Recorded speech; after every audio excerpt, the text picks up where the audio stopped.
What if you met a 10-year-old with an IQ higher than Einstein? What if, in just a few minutes, she could leave even the most brilliant minds in awe? What could she do that the greatest geniuses of our time have yet to imagine?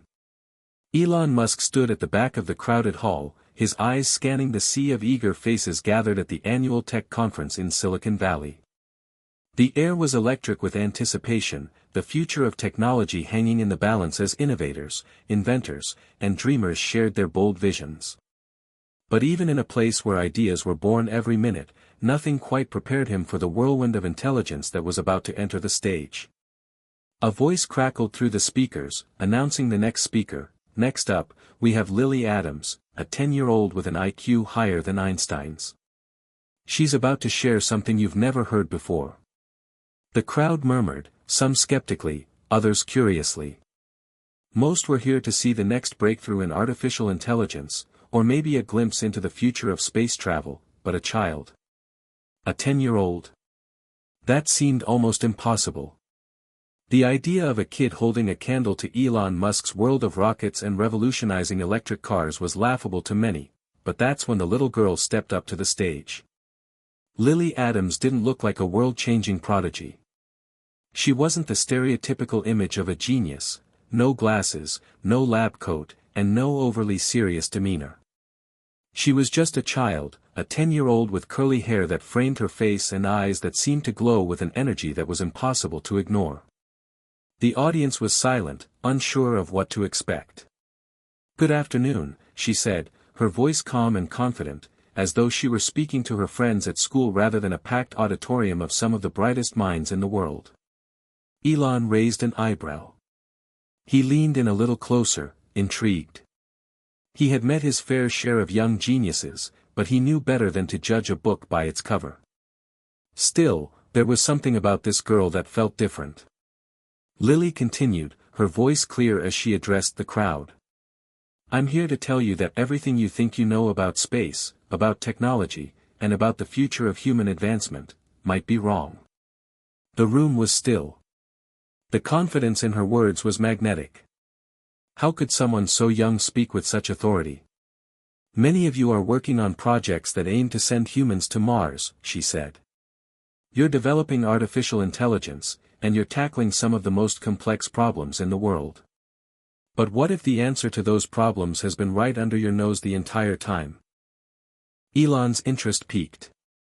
He had heard all kinds of theories about the future, especially from those who believed they had discovered the next big thing. But there was something about the way Lily spoke that made him wonder if this was different. Was she just another child with an overactive imagination, or was there something truly remarkable to her ideas? She paused for a moment, letting the weight of her words settle in the room. "I'm not here to give you a theory. I'm here to show you something. I've already solved one of the biggest problems facing space exploration." A murmur of disbelief rippled through the crowd. Elon couldn't help but lean forward, intrigued. What was she talking about? Solving a problem in space exploration? Was this some kind of stunt, or was there real substance behind her claim? Lily took a deep breath and then spoke in a way that made everyone listen. "I've discovered a way to manipulate quantum energy fields to create sustainable propulsion systems. It's not science fiction. It's real, and it's possible to build the first spacecraft powered by this technology." The crowd gasped. Whispers spread like wildfire as people exchanged confused looks. Quantum energy? Sustainable propulsion? This was territory few could even begin to fathom, let alone a 10-year-old. But Lily stood there, undeterred, as if this were the simplest thing in the world. Elon's mind raced. Propulsion systems were the holy grail of space exploration. If she was telling the truth, this could change everything, everything he had been working for, everything humanity had been striving for in the race to explore the cosmos. And yet, part of him couldn't help but feel a tinge of skepticism. He had seen plenty of self-proclaimed visionaries and geniuses who, in the end, were just dreamers. But Lily's presence, her poise, her absolute certainty, left him no choice but to keep listening. Maybe there was something more to her. "How do you plan to prove this?" someone from the audience asked, breaking the silence. You're 10 years old. How could you have developed something so complex? Lily smiled, almost as if she had been waiting for that question. She glanced over at Elon, her gaze unwavering. I've already built a prototype, she said, her words hanging in the air. It's in my garage at home. I just need the right people to help me bring it to life. The audience erupted in disbelief. How could this child have possibly built something that could change the future of space travel? Were they being trolled? Or was there truly something to her words? Elon stood up slowly, his heart racing with the realization that this might not be a joke. He had met some of the most brilliant minds in the world, but no one had ever made him feel like this, like he was standing on the precipice of something world-altering. He walked to the stage and extended his hand to Lily. I'd like to see your prototype, he said, his voice steady but full of curiosity. Let's see what you've got, Lily. For the first time, Lily's confident smile faltered, just for a moment. Then she nodded. I'll show you, she said. But you have to promise to help me make it happen. The world isn't ready for this yet, but they will be. As the crowd began to disperse, Elon couldn't shake the feeling that this was a turning point, one of those rare moments in life when you meet someone who will change everything. And for the first time in a long time, Elon Musk wasn't sure whether he was the one about to make history or if it was this 10-year-old girl standing in front of him. Hit subscribe and leave a comment with where you're watching from. This story might just spark a new beginning. What's one thing that always pushes you forward, even when things get tough?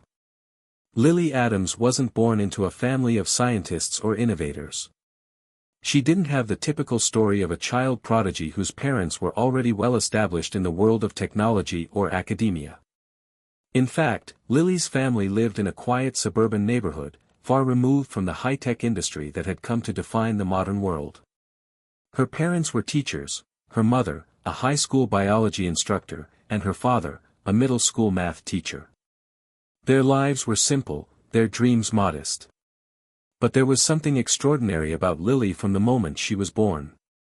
From a young age, it was clear that Lily's mind worked in ways that defied the typical expectations for a child her age. While most toddlers were learning their ABCs, Lily was memorizing the periodic table and spitting out answers to complex math problems like it was nothing. She didn't just know the facts, she understood the principles behind them. It was as if the universe itself was an open book for her to read and decipher. By the time she was 5, she was already discussing topics like quantum physics and the theory of relativity with her father, who, despite being a math teacher, was often left scrambling to keep up with her advanced knowledge. Her parents were both proud and concerned, unsure of what to make of their daughter's growing brilliance. I don't know if this is normal, Greg, her mother, Anne, said to her husband one evening, watching Lily solve a calculus problem like she was drawing a picture. She's just a little girl. How is this even possible? Greg Adams, though skeptical at first, couldn't deny that there was something special about their daughter. Maybe we should get her tested. I mean, how do we even explain this? It's like she's living in a different dimension of intelligence. Lily's intelligence wasn't the kind that was easy to quantify. It wasn't just that she had an exceptional ability to learn, it was how she thought. She saw patterns in the world that most people missed. She could understand systems of logic before she even knew how to write in full sentences. The only problem? Lily was bored by school, bored by the limitations of the educational system. She had already learned everything her teachers could offer, but there was no one who could challenge her, no one who could push her to think further. So, she did what any restless prodigy might do, she started looking for answers on her own. She dove into books on astrophysics, computer science, and engineering. She would often stay up late, reading pages of dense material that would overwhelm even seasoned professionals. But Lily wasn't overwhelmed. She was exhilarated. She wanted to know how the world worked, how space and time fit together, and how humanity could reach the stars. Her favorite subject? Space exploration. She couldn't fathom why humanity hadn't yet made intergalactic travel a reality, and she was determined to change that. "Mom, what's stopping us from building a spaceship that can travel faster than the speed of light?" she asked one night, after reading an article about NASA's latest space mission. Anne, exhausted from teaching biology all day, looked up from her book. "Well, honey, that's a big question. You're talking about a theory that's been debated by some of the greatest minds on the planet. But why can't we just do it?" Lily's voice was firm, as though the idea was as simple as tying her shoes. Anne chuckled. "If it were that easy, don't you think someone would have done it by now?" Lily frowned, not accepting that answer. "We don't know everything yet. We just need to figure out how to bend the rules." It wasn't just idle curiosity. It was a drive, an insatiable thirst for knowledge that couldn't be quenched by simple facts. Lily wanted to understand the deeper truths of the universe, to push past the boundaries of what everyone else thought was possible. Her breakthrough moment came when she was just 8 years old. While most children her age were playing with toys or watching cartoons, Lily had begun experimenting with basic physics principles in the basement. She had found an old science kit and decided to build a small engine, just to see how engines worked. What started as a simple project soon turned into something much more ambitious. Using parts she scavenged from around the house, she began experimenting with electromagnetic fields, hoping to understand how they could be used to generate power. Within weeks, she had built a crude but functional propulsion system, a small, battery-powered model that could lift off the ground. It wasn't a spaceship, but it was something. Lily's father, Greg, was the first to see the device in action. He watched, wide-eyed, as the tiny machine hovered just inches above the floor. "Lily, how did you?" "I told you I could do it," she said, her voice filled with the confidence of someone who had already figured it all out. Greg didn't know whether to be frightened or amazed. He'd never seen anything like it before, and as a math teacher, he should have understood the fundamentals of what she had done. But the truth was, he didn't. He couldn't. This was beyond anything he, or anyone else, had ever imagined. When Anne came downstairs and saw the device, she couldn't believe her eyes. "Lily, honey, you've done it. You've actually done it. This is groundbreaking." Lily's eyes shone with excitement, but her thoughts were already racing ahead. "I'm going to build something bigger. Something that can actually go to space." Her parents, though supportive, knew they couldn't keep up with her. Lily's brilliance was outpacing their understanding, and they felt a mixture of pride, fear, and wonderment at what their daughter could achieve. Soon, word of Lily's incredible mind spread. Teachers, local scientists, and engineers came to see her work, all of them amazed by her creations. But no one truly knew how far Lily could go, how far she was willing to push the boundaries of science. And that's when Elon Musk first heard her name. At first, it was a whisper among the tech elite, a curiosity that circulated through the grapevine. But as Lily continued to develop her ideas, no one could ignore the spark of genius that burned brightly in her. And so, when Elon Musk finally met her at that tech conference, he wasn't just meeting another curious child. He was meeting the future. The world wasn't quite ready for Lily Adams, and she knew it. Despite her prodigious intelligence, despite the groundbreaking ideas she had already started to develop, she found herself facing a harsh reality that had little to do with her capacity for brilliance. The challenges she would soon face weren't just about proving her intelligence, they were about convincing a skeptical world that a 10-year-old could really change the future. It started with a phone call. A few weeks after her appearance at the tech conference, a private number flashed across her phone's screen. Lily hesitated for only a moment before she answered, a hint of excitement stirring in her chest. She had no idea who it might be, but after her demonstration at the conference, there were plenty of people trying to get in touch with her. "Hello, this is Lily Adams," she said, her voice steady as always. "Lily, this is Elon Musk." Her breath caught in her throat. The name was a symbol of innovation, of the cutting edge of technology, SpaceX, Tesla, the Boring Company. He was the kind of person Lily had looked up to for years, the kind of visionary who dreamed big, even when others called him crazy. And now, here he was, on the phone with her. "Mr. Musk," she said, trying to hide her excitement. "I didn't expect you to call. I had to.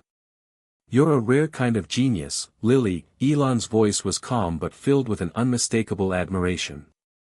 "I saw what you presented at the conference. What you said about sustainable propulsion. I'm intrigued. But we both know that the path from theory to reality is full of obstacles. There's something we need to discuss." Lily's mind raced. "What kind of obstacles?" she asked, already anticipating the challenges ahead. She wasn't naive, she knew the world wasn't ready to accept her ideas just because she was a child. But there was always a way to make things happen, wasn't there? "Funding, for one," Elon replied. "And then there's the problem of your age. No one takes a 10-year-old seriously when it comes to something like this. You'll face resistance, skepticism, and probably even ridicule from the scientific community." Lily paused, taking in his words. Of course, she had considered the resistance. She had already faced it in smaller forms: teachers who didn't believe she could understand the concepts she talked about, engineers who dismissed her ideas as childish fantasies. But Elon was right. The road ahead wouldn't be easy, and the world wouldn't just hand her the keys to the future.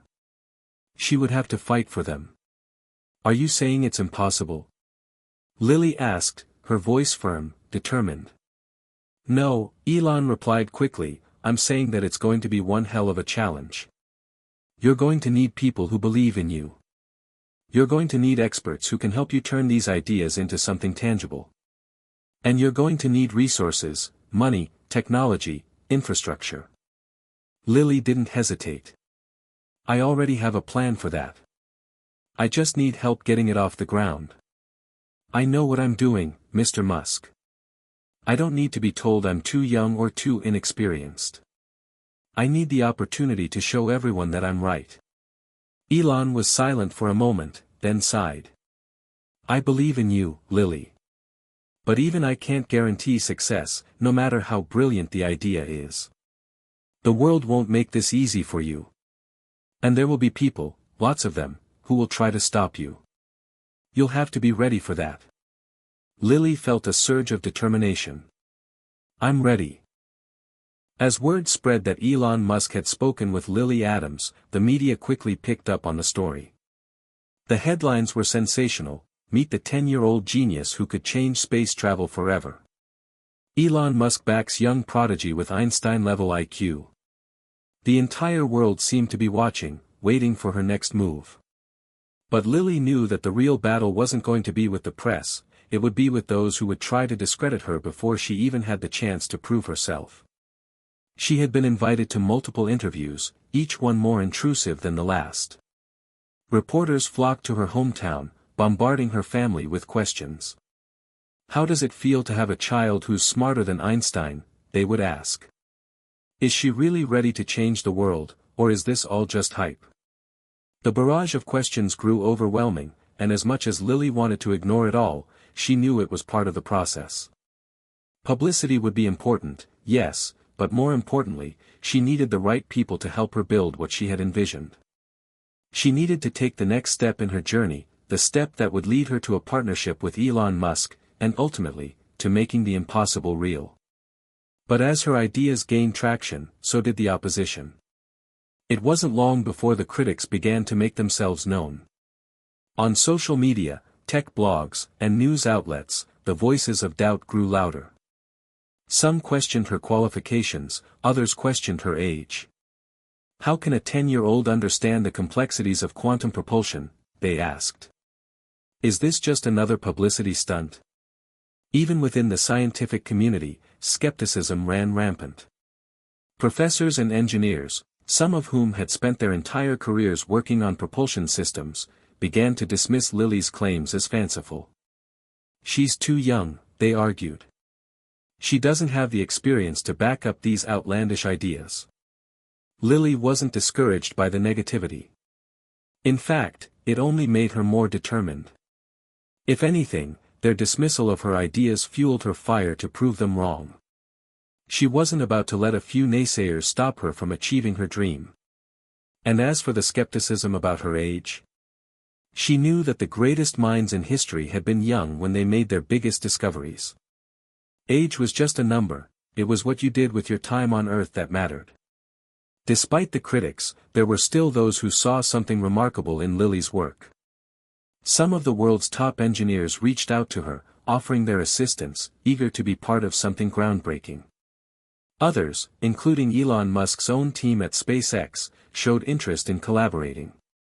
The support wasn't unanimous, but it was growing, and that was enough for Lily. She knew that the right team would come together, it always did. One thing was clear, she had sparked something. Whether the world was ready for it or not, Lily Adams was on a mission. And as her ideas continued to evolve, one thing became certain, she wasn't going to back down. The challenges that Lily Adams faced were not just intellectual, they were deeply personal. Every step of the way, she had to prove herself not just to others but to herself. With each new breakthrough, there were new obstacles to overcome, from the technical complexities of her designs to the growing tension with the world around her. But it wasn't just about the obstacles. It was about the relentless pursuit of a dream. Lily was no longer just a child prodigy. She had become a symbol of possibility. Her ideas were no longer confined to the walls of her bedroom, they were being discussed in boardrooms, in classrooms, and in scientific journals. She had found herself on the cusp of something extraordinary, a journey that would take her to the edge of space itself. And Elon Musk had taken the first step with her. It wasn't long after their initial conversation that Elon Musk offered Lily the opportunity to collaborate with SpaceX. His team was already working on cutting-edge space technologies, but Lily's unique approach to propulsion intrigued him. There was a level of creativity in her thinking that wasn't just theoretical, it was practical. Her designs weren't just about dreaming big, they were about doing the impossible. The first step was meeting with Musk's team at SpaceX headquarters in Hawthorne, California. When Lily arrived, the magnitude of the situation hit her. She had read about the facility for years, studied its rockets and its missions, and now she was standing in the heart of it. The sleek, high-tech environment was buzzing with activity, engineers working on blueprints and simulations at every corner. It felt like stepping into the future. Elon met her in the main conference room, where a massive screen displayed one of SpaceX's rockets launching into the atmosphere. "Welcome to the future, Lily," he said, offering her a confident handshake. Lily smiled, her eyes sparkling. "It's an honor to be here. But I'm here to make a difference, not just to be a visitor." Elon's smile widened. "I have no doubt about that. Now, let's talk about your ideas." For the next few hours, Lily sat alongside a team of engineers, physicists, and project managers. She explained her theories on quantum propulsion, an advanced system that could theoretically bend spacetime itself, allowing for faster-than-light travel. To most people, these were just theories, speculative concepts that had yet to be proven. But Lily spoke with such certainty, such clarity, that she made them sound like a real possibility. "Think of it this way," she said, tapping the whiteboard. "Instead of moving a spaceship through space, we can manipulate space itself. By generating a localized distortion in the fabric of spacetime, we can essentially fold space, creating a shortcut. The ship would remain stationary, but space around it would contract, allowing it to travel vast distances in an instant." Elon watched her carefully, nodding along as she spoke. The room was silent as everyone absorbed her words. It was clear that this wasn't just a child talking, this was someone who understood the complexities of the universe in ways that were far beyond her years. After the meeting, Elon pulled Lily aside. "You've got a team of the best engineers and scientists at your disposal, but I'll be honest with you, Lily, this is going to be an uphill battle. The math is theoretical, and no one has been able to make it work in practice. But if anyone can do it, it's you." Lily looked up at him, her face set with determination. "I didn't come here to fail, Mr. Musk. I came here to make the impossible possible. Over the next several months, Lily worked relentlessly with SpaceX's engineers, developing the prototype for her quantum propulsion system. The team worked around the clock, running simulations, testing components, and refining the designs. Lily was involved in every step of the process, her intellect and intuition guiding the project forward. But it wasn't just the technical challenges that proved difficult. There were times when she doubted herself, when the weight of the project seemed too heavy. She was only 10 years old, and the pressure of creating something that could change the course of human history was overwhelming. There were moments when she felt like she was in over her head, surrounded by people far older and more experienced than her. How could she possibly live up to their expectations? But in those moments of doubt, she would think back to the late nights spent in her basement, the simple experiments she had conducted when she was just a little girl. The propulsion systems she had built, the designs she had sketched out on scraps of paper, she had come this far because she believed in herself. And she wasn't about to give up now. "Remember why you're doing this," her father had told her during one of their late-night phone calls. "You've always known that you can make a difference. Just keep pushing forward." Lily took those words to heart. She kept working, kept refining, and slowly, she began to see her ideas come to life. The prototype wasn't perfect, no invention ever was, but it was real. It was something that could work.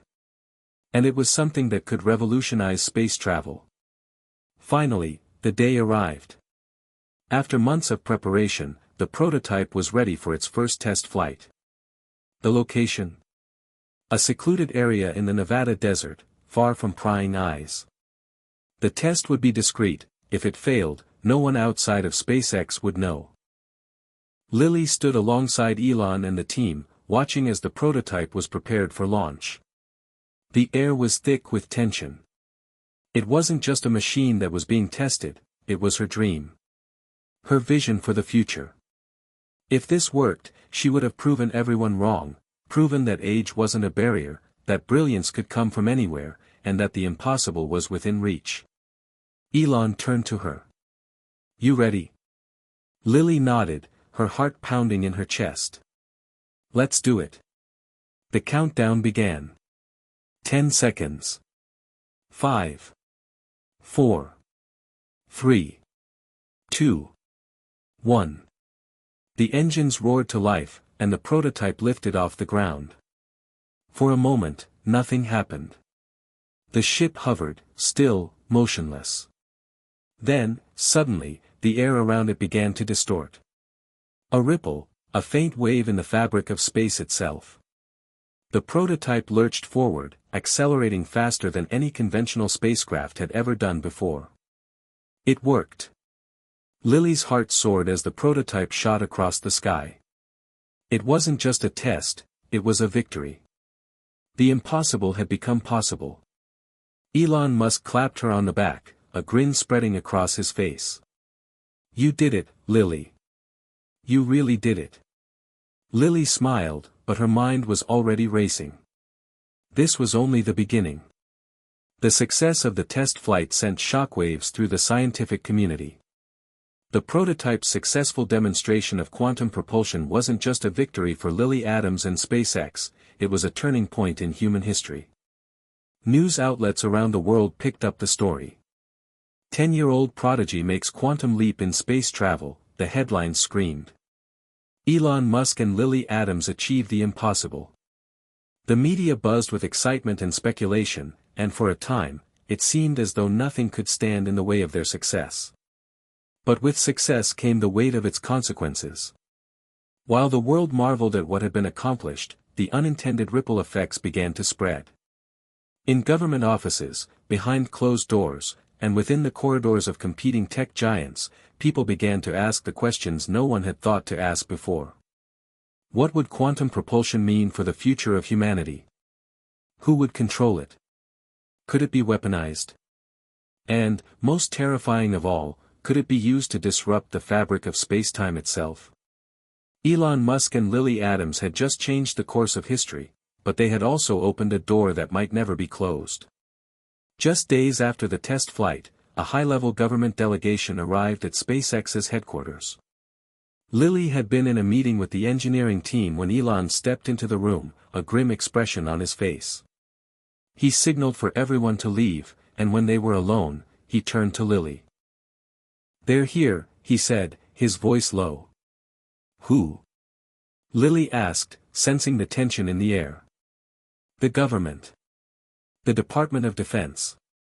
They want to talk about your propulsion system." Lily's heart sank. What do they want? They want to control it. They're worried about the potential risks. They think we've opened Pandora's box. Lily felt a knot form in her stomach. She had never intended for her work to be weaponized, but she knew how powerful it could be. And with that power came a responsibility she hadn't fully understood until now. The thought of her invention being used to harm others made her feel sick. "What do we do?" she asked, her voice trembling slightly. Elon placed a reassuring hand on her shoulder. "We don't let it fall into the wrong hands. We've come this far, Lily. We can't stop now. But we need to be careful. These are dangerous waters." The government delegation arrived shortly afterward. They were serious, authoritative, their eyes trained on Lily with an intensity that felt almost accusatory. They weren't there to celebrate the breakthrough, they were there to assert control. "We've seen what you've done, Miss Adams," the lead official, a stern man named General Parker, began. "What you've created is nothing short of revolutionary. But it's also a threat. We need to understand the full scope of what this propulsion system can do, and more importantly, we need to ensure that it doesn't fall into the wrong hands." Lily's mind raced. She understood the risks, she knew that with such a powerful technology, anyone could turn it into a weapon. But that wasn't what she wanted. She didn't want her work to be used for destruction. She wanted to push humanity forward, to explore the stars, to make a real, lasting difference. "I didn't create this to hurt anyone," Lily said, standing tall, her voice unwavering. "I created it because I believe that space exploration can bring humanity together. It can open new frontiers, unite us as a species, and solve problems here on Earth. This is not a weapon." General Parker didn't flinch. "That may be true, but power like this cannot be left unchecked. You're a child, Miss Adams. You don't fully understand the implications of what you've done.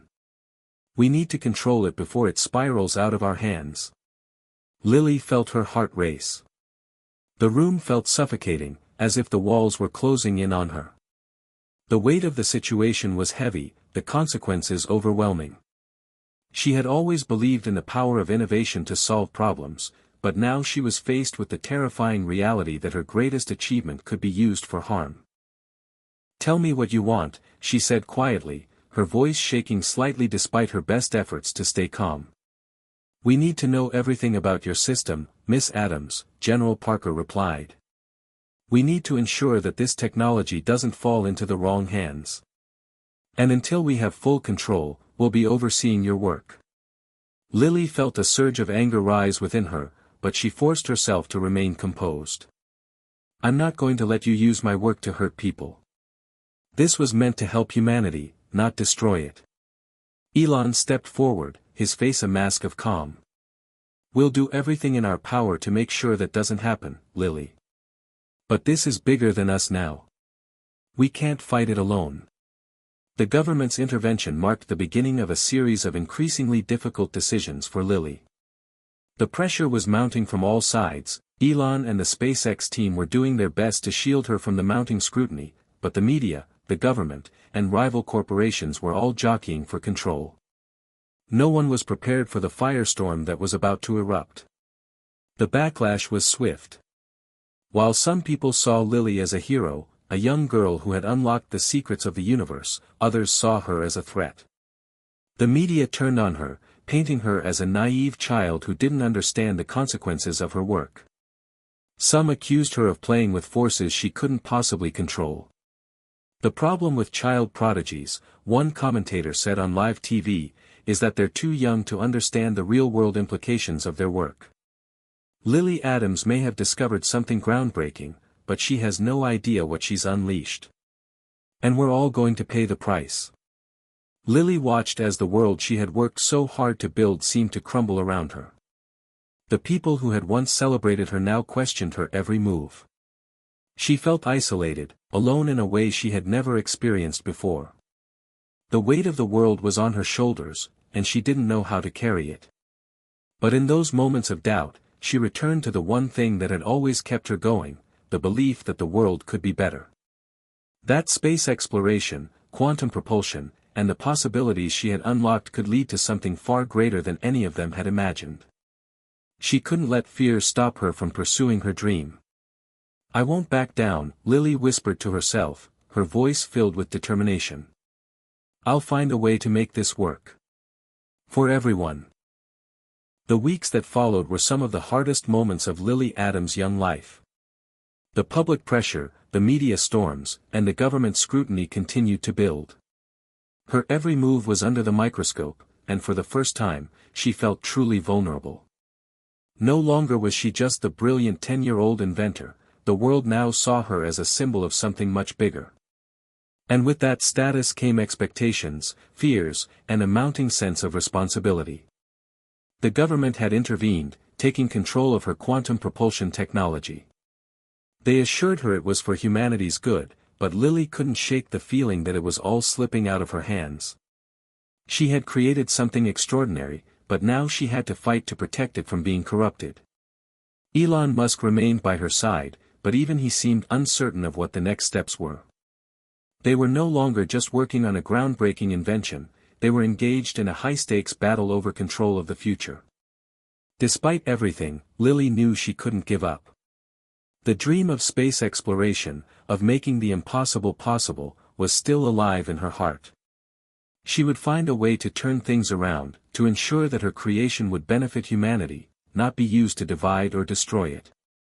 And she was about to learn that her journey, both the failures and the triumphs, had taught her something far more important than any scientific breakthrough could, the value of resilience, hope, and the power of a single individual to change the world. Lily had been working in the lab late one night when she received a message.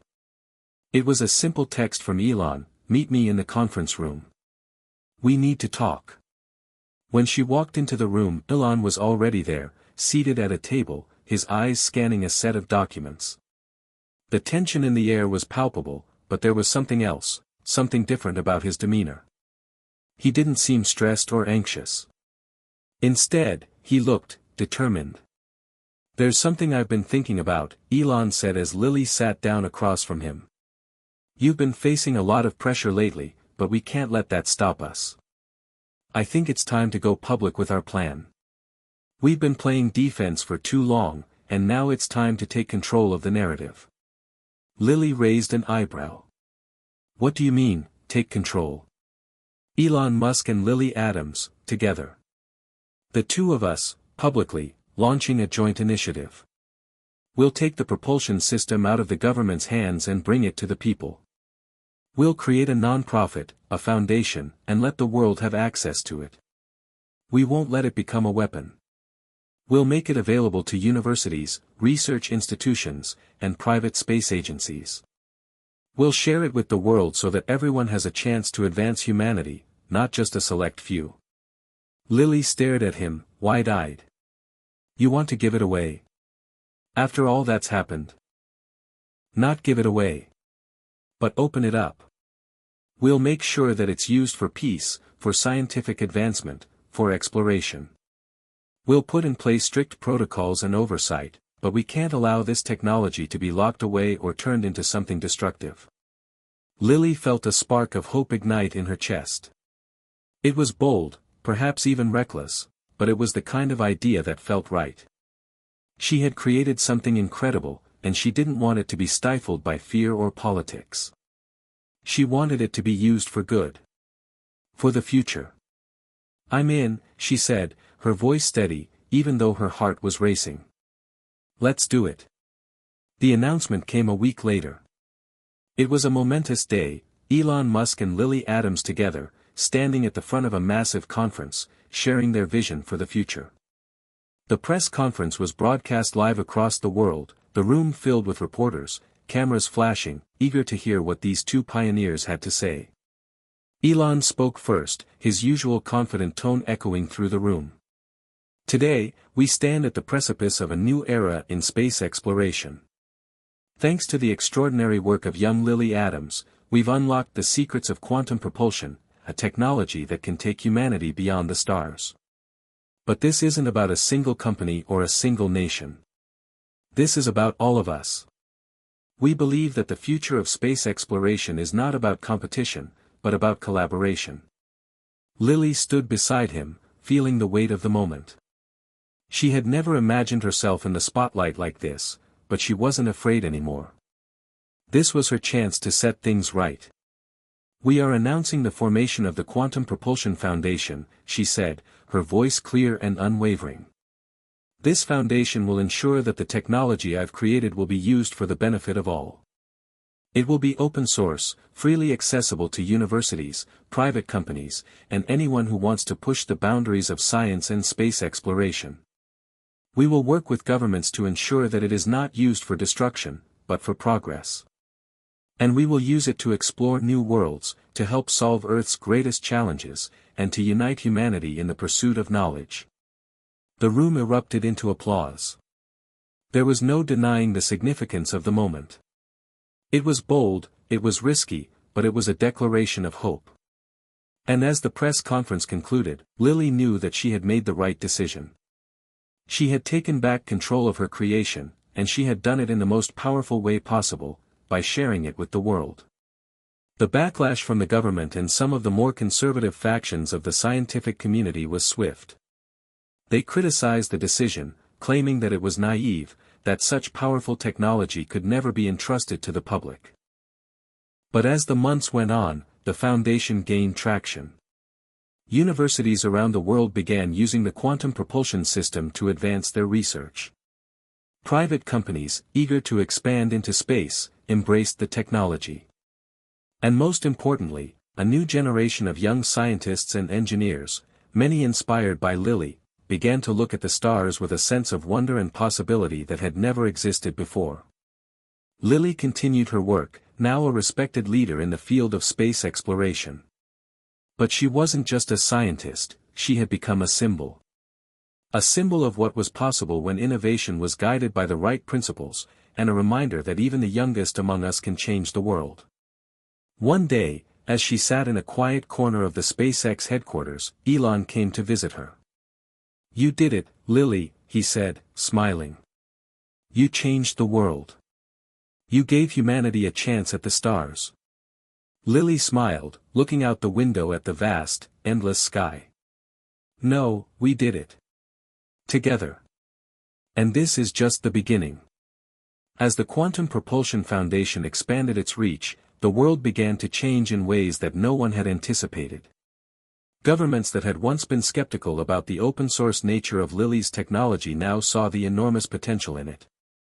International collaborations between countries, once bogged down by political squabbles, began to form. Scientists, engineers, and innovators from every corner of the globe came together to harness the power of quantum propulsion for peaceful, exploratory purposes. But while this was a time of optimism, it also created new challenges that would test Lily's resolve and the very principles she had fought so hard to uphold. A year after the Foundation's formation, an unprecedented event occurred. The first ever global space expedition, coordinated through the Foundation, was launched. Countries that had once been wary of one another, China, the United States, Russia, India, and European nations, had set aside their differences to work together on a mission to send a crew to Alpha Centauri, the closest star system to our own. The spacecraft, named Unity, was equipped with the quantum propulsion technology that Lily and her team had developed. The mission's objective was not just to reach Alpha Centauri, but to gather data that would help humanity understand more about the potential for colonization and resource extraction from distant stars. It was an audacious plan, but one that offered a vision of the future that had been beyond imagination just a few years prior. Lily watched from the control room as Unity lifted off. The rocket, powered by the quantum propulsion system, left Earth's atmosphere in a blur, faster than any human-made object ever had. The ship was headed toward Alpha Centauri, a distance of over 4 light-years. It was a journey that would take decades to complete, but it was the first step toward a new era in human space exploration. For Lily, it was a bittersweet moment. The mission was a triumph, but it was also a reminder of the vastness of the unknown that lay ahead. She had given humanity the tools to explore the stars, but she was acutely aware that there were still challenges ahead, challenges that could threaten everything they had built. As the global excitement over Unity's launch spread, so did the questions about the long-term implications of quantum propulsion. What began as a tool for peaceful exploration had, in the eyes of some, become something more dangerous. There were whispers among the tech community about the possibility of using the technology to alter the fabric of space-time itself, potentially creating catastrophic effects. Some even feared that quantum propulsion could be used to manipulate the very laws of physics, an idea that sent shivers down Lily's spine. A meeting was called between the leaders of the Quantum Propulsion Foundation and the heads of various international space agencies. Elon Musk, Lily, and their team of advisors met with high-ranking officials from around the world to discuss how to address these new concerns. The tension in the room was palpable. "We cannot allow this technology to spiral out of control," said General Parker, who had continued to follow Lily's progress closely, albeit from a distance. "The potential for misuse is still too high. We cannot simply allow any nation, any company, to develop this propulsion technology without stringent oversight." Lily leaned forward, her gaze intense. "We've made this technology open to everyone precisely because it's too important to be controlled by any one government or corporation. But we've always had safeguards in place. Our mission is to make this technology work for humanity, not against it." "You may have safeguards," one of the Russian representatives interjected, "but we don't all share the same priorities. Some countries could use this technology for other purposes." The room fell silent. The question was out in the open now: could the quantum propulsion system be weaponized? Elon, who had been listening intently, spoke up. "We need a new kind of global cooperation. We need a treaty, an agreement between all spacefaring nations that will govern the use of quantum propulsion technology.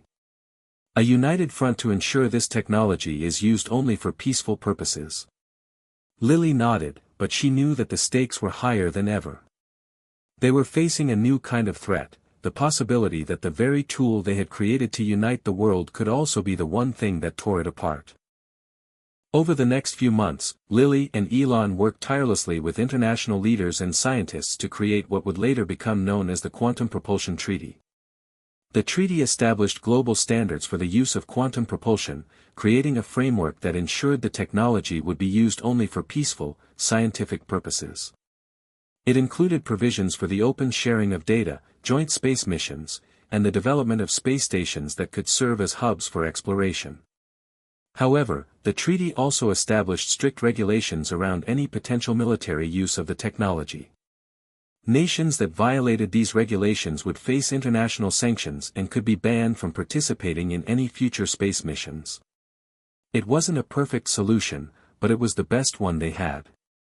The treaty represented a delicate balance between trust and oversight, and it was the result of years of negotiation, compromise, and cooperation between the world's superpowers.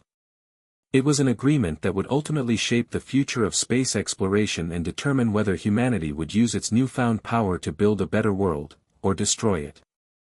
As the years passed, the quantum propulsion system continued to advance. The Unity mission to Alpha Centauri was just the beginning. New expeditions followed, some aimed at gathering scientific data, others focused on the construction of the first interstellar colony. New technologies, fueled by quantum propulsion, began to revolutionize life on Earth, from energy generation to resource extraction and even climate control. But more importantly, the global cooperation that had begun with Lily's technology began to take root in other areas. Countries that had once been at odds were now working together to tackle some of Earth's most pressing problems, such as climate change, poverty, and disease. The seeds of unity that had been planted through space exploration were starting to sprout in every corner of the globe. Lily stood at the edge of the launch pad, watching as the next generation of space explorers prepared to board their ships. A new team of astronauts, scientists, and engineers, inspired by the vision she and Elon had set forth, were preparing to continue the journey she had started. It was a moment of reflection, a moment of peace. She had been part of something far greater than herself, something that had changed the course of history. But it was only the beginning. "I think we've done something good here," she said softly to Elon, who stood beside her, his gaze fixed on the stars. Elon smiled. "We've done more than good, Lily. We've done something that will shape the future of humanity. And it's just the beginning." As the years passed, the success of the Quantum Propulsion Foundation and its mission to advance space exploration continued to flourish. New breakthroughs in technology had begun to reshape Earth's industries, and nations that had once been divided now found common ground. For a brief period, it seemed as if humanity was on the verge of an era of unprecedented peace and progress. But as with all great revolutions, there were those who feared change. Those who had profited from the old ways of doing things, those who thrived in secrecy, control, and division, had started to feel threatened by the new order. And in the shadows, a small but powerful group began to emerge, intent on undoing the progress that Lily Adams and Elon Musk had made. They had one goal: to take back control. The Vanguard, as they came to call themselves, was a secretive organization composed of high-ranking officials, corporate elites, and rogue scientists who had once been involved in the development of the quantum propulsion technology. They had realized that the open-source nature of the technology was a threat to their monopolies and influence, and they were willing to do anything to reclaim power. Their leaders were clever, operating behind the scenes, sowing discord within governments, and undermining the global treaty that had been established. They spread misinformation, created political rifts, and secretly worked to reverse the progress that had been made. Their ultimate aim was to privatize quantum propulsion, making it a tool that could once again be controlled by a select few. At first, Lily and Elon didn't notice the signs. The progress they were making seemed unstoppable, and the world was moving forward with optimism. However, as the first few missions to Alpha Centauri began to return data, things started to go wrong. Ships mysteriously malfunctioned, data was corrupted, and missions to the farthest reaches of space suddenly became delayed or abandoned altogether. Lily's once unshakable confidence began to waver. Something wasn't right. The Foundation was under attack, but from where, and by whom? It all started with an encrypted message Lily received late one night. The message was from an anonymous source, someone who claimed to have inside information about a plot to sabotage the Foundation. The message was short, cryptic, and chilling: "They are coming for you, Lily. The Vanguard is real. Watch your back." At first, she thought it was a hoax, a misguided attempt to instill fear. But as she dug deeper, she discovered that similar messages had been sent to other leaders within the Foundation, Elon Musk included. The pattern was too precise to be ignored, and soon, they realized that the Vanguard had infiltrated the highest levels of government and business. Lily had always been the type of person who trusted her instincts, and right now, her instincts were telling her that something dangerous was unfolding right beneath her nose. She met with Elon privately to discuss the situation. "I've been getting messages too," Elon confessed, his face grave. "I thought it was just paranoia, but now I'm not so sure. This is bigger than we thought. The Vanguard isn't just a few rogue elements, they're organized. They've infiltrated every major government and tech corporation. And they're trying to turn the clock back." Lily's heart sank. She had worked so hard to build something good, to give humanity a chance at a better future. And now, it seemed, there were those who would stop at nothing to destroy it. But Lily wasn't one to back down, especially when so many lives were at stake. "We can't let them win," she said, her voice filled with determination. "We've come too far. I'm not going to let them take this away from the world." The Vanguard's tactics were subtle, almost invisible to the public. They didn't engage in open warfare or acts of terror. Instead, they worked quietly, pulling strings from the shadows. Their goal was to erode public trust in the quantum propulsion technology and the Foundation. They leaked false reports about the dangers of the technology, suggesting that quantum propulsion was responsible for the mysterious malfunctions in the spacecraft. They funded smear campaigns, manipulated the media, and created distrust among the scientific community. But Lily and Elon weren't blind to what was happening. They knew that in order to fight back, they needed to take the battle underground. With the help of a few trusted allies, they formed a covert task force to investigate the Vanguard and uncover their true plans. Lily personally worked with a small group of hackers, scientists, and former government agents. Together, they dug through classified documents, tracked financial transactions, and followed every lead. They discovered that the Vanguard was planning something catastrophic, a massive cyber attack aimed at sabotaging the Quantum Propulsion Foundation's infrastructure. They had found a way to infiltrate the Foundation's systems and were preparing to launch a devastating strike that would cripple the organization. But what disturbed Lily the most was the realization that the Vanguard had a backup plan, an underground space program of their own, one that used the quantum propulsion technology to create a fleet of advanced ships capable of launching a counteroffensive. If they succeeded, they would have control over the very technology that had been meant to unite the world. The Vanguard's attack was imminent. Lily knew she had no time to waste. With Elon's support, she went to the highest levels of security at the Foundation and prepared for the worst. They bolstered their defenses, enacted new protocols, and set up decoys to throw the Vanguard off track. The countdown had begun. But as the hours ticked by, Lily received an unexpected visit. It was General Parker, the same general who had been involved in the early discussions about the Quantum Propulsion Treaty. He had become a trusted ally, and it was clear that his role in the military had given him access to resources and intelligence that Lily could only dream of. "We found them," General Parker said, his voice tense. "We've traced their operation to a hidden base in the Arctic. We've also identified key members of the Vanguard. It's not over yet, but we have a chance to stop them." Lily nodded. "Let's do it. We're going to stop them before they can destroy everything we've worked for." The Foundation's task force, joined by military personnel and a select group of elite hackers, mounted a daring operation to infiltrate the Vanguard's secret base. It was a dangerous mission, but it was the only way to prevent a catastrophe. As they descended into the heart of the Arctic base, Lily's mind raced. The stakes had never been higher. The Vanguard's operation wasn't just about sabotaging a technology, it was about taking back control of the future of humanity. And Lily knew that if they succeeded, it would set humanity back for generations. The battle raged on, but with careful precision and teamwork, Lily and her team were able to disable the Vanguard systems and stop their plan from coming to fruition. The Foundation's technology was saved, and the Vanguard's influence was eradicated, at least, for the time being.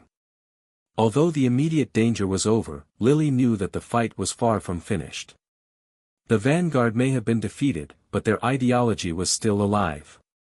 And with every success, new threats would emerge, threats from within, from people who wanted to maintain the status quo and prevent true progress. As the team returned to their work, Lily couldn't shake the feeling that the battle for humanity's future was just beginning. The Vanguard's defeat was a significant victory, but Lily Adams knew better than to celebrate too early. She had learned over the years that in the world of high stakes, especially one that involved cutting-edge technology like quantum propulsion, peace was often fleeting. The shadows of old conflicts had not fully disappeared, they had simply retreated, waiting for the right moment to resurface. Now, as the world recovered from the Vanguard's attempted sabotage, a new threat loomed, one that was more insidious and far-reaching. While the Quantum Propulsion Foundation continued to advance, global tensions had begun to rise again. Several governments had begun questioning the Foundation's open-source model. The treaty, which had initially been celebrated as a symbol of unity, was now seen by some as an overreach, as a challenge to their sovereignty. As the benefits of quantum propulsion became more apparent, its potential to solve energy crises, drastically reduce pollution, and open the door to interstellar travel, the fear of losing control over such powerful technology became palpable. Countries that had once supported the open model now began to withdraw from it, seeking to develop their own versions of the propulsion system. Lily stood at the center of this storm, acutely aware of the fragile balance that had held the world together. Her mission had always been clear: to use technology to unify humanity, to bring people together in the pursuit of a common goal. Yet now, the very technology that had inspired hope and progress was being weaponized by those who feared it. In the days following the Vanguard's defeat, Lily received an unexpected visitor, President Laura Finch of the United States. It had been some time since Lily had spoken with the president directly, and though they shared a mutual respect for one another, their relationship had become strained after the tensions between the foundation and national governments had begun to rise. "Are you sure we can't find a middle ground on this?" President Finch asked, taking a seat in Lily's office. Her expression was serious, yet tinged with concern. "The technology you've developed is transformative, but it's also disruptive. We're talking about energy, space travel, and the future of civilization itself. People are scared, Lily. And that fear is driving countries to act in ways they normally wouldn't." Lily felt the weight of Finch's words. She had been hearing the same thing from various world leaders. Nations that had once welcomed the Quantum Propulsion Foundation's advancements were now preparing to go it alone, developing their own versions of the technology, hoarding its benefits to ensure they had the upper hand in the global race for control. "We didn't create this to control anyone, Laura," Lily replied, her voice firm but weary. "We built this so that the world could progress together. The technology was never meant to be a weapon or a means of domination." "I know that, Lily," the president responded. "But the problem is, others don't. And now, we're at the edge of a new kind of arms race, a race to control the stars. It's not just a matter of national pride anymore. It's about survival. Everyone wants their piece of the future, and they're willing to fight for it." The tension that simmered beneath the surface for so long had finally boiled over. Nations, divided by self-interest and fear of being left behind, began to pull away from the cooperative vision of the Quantum Propulsion Foundation. What had been a shared pursuit of knowledge, exploration, and mutual benefit had fractured into nationalistic ambitions. The United States, China, Russia, and several European countries began developing their own quantum propulsion projects, each more secretive and competitive than the last. Their motivations were clear: they didn't want to share the technology, they wanted to control it. They saw the Foundation's open-source model as a threat to their sovereignty, as a power grab that placed too much trust in other nations. And so, they turned inward, working feverishly to develop their own fleets of ships, their own interstellar exploration programs. This new Cold War had a familiar feel, but the stakes were higher than ever before. Space, once a shared goal, was now a battleground for global supremacy. The question that haunted Lily was whether humanity could survive such a divisive path. Could cooperation ever be restored, or was it too late for that? In response to the growing divide, Lily called for an emergency summit at the United Nations. It would be the first time in years that all the major powers had agreed to sit down at the same table. This was her chance to reassert the vision that had brought the Foundation together in the first place, to remind the world of what was possible if they worked together, rather than against each other. The summit took place in New York, with leaders from the United States, China, Russia, India, and the European Union in attendance. The atmosphere was tense, and the usual pleasantries were non-existent. In the midst of the escalating global rivalry, Lily stood before the assembly, facing the leaders of the world's greatest powers. She had one final chance to convince them of the importance of unity. "Ladies and gentlemen," she began, her voice steady and unwavering, "we stand at a precipice. The technology we have developed has the potential to change the course of human history. It can give us the power to solve problems that have plagued humanity for centuries. But if we continue down this path of isolationism and fear, we will squander that potential. We will destroy the very thing that makes us human, the ability to come together and create a better world for all. Her words hung in the air, and for a moment, there was silence. Then, President Finch rose to her feet, her expression resolute. "We cannot allow this to devolve into another Cold War. This technology belongs to the people of the world, not to any one nation. We need a new kind of alliance, one that is based not on control or fear, but on cooperation. We must create a governing body, a global coalition, to ensure that this technology is used for the benefit of all humanity. If we do not act now, we risk plunging ourselves into a future where the stars are not a symbol of hope, but a new front in an endless war." The room was still, but there was an undeniable shift in the atmosphere. Lily watched as the leaders exchanged looks, their faces betraying the weight of the decision before them. Slowly, they began to nod in agreement, acknowledging that Finch's proposal, though difficult, was perhaps the only way forward. The summit did not end with a signed agreement or a definitive plan for the future. But it did mark the beginning of a fragile hope, an understanding that humanity's survival in the stars would depend not on the power of any one nation, but on the cooperation of all nations. It was a step toward rebuilding trust, but it was also clear that the road ahead would be long and fraught with challenges. Lily returned to the Foundation, aware that this was only the beginning. The battle for the future of humanity was far from over. But for the first time in a long while, she felt that there might be hope, that the dream of a united world, one that could reach the stars together, was still possible. The fragile peace that had emerged from the summit was short-lived. While some world leaders had agreed to begin forming a new global alliance, tensions continued to simmer just beneath the surface. Nations that had once been united by the promise of quantum propulsion now viewed each other with suspicion. Trust, it seemed, was an increasingly rare commodity. The newly formed international coalition was fragile. It took time to build the mechanisms of cooperation, and while some countries were eager to proceed, others were reluctant, unsure whether they could give up their claims to the technology. It was in this uneasy state that a new threat began to surface, one that none of them had seen coming. At the edge of the world, in a country that had long remained isolated from global affairs, a new power was rising. The nation of Dracovia, a militarized and secretive state, had been watching the events unfold with keen interest. While the world debated the future of quantum propulsion and space exploration, Dracovia had silently developed its own version of the technology. Dracovia's leader, General Viktor Ilyev, was a man of ambition and iron will. A former military strategist and scientist, Ilyev had long believed that space could be the key to his nation's resurgence on the world stage. He saw quantum propulsion not as a means for cooperation but as a weapon, an instrument of power that could be wielded to dominate the world.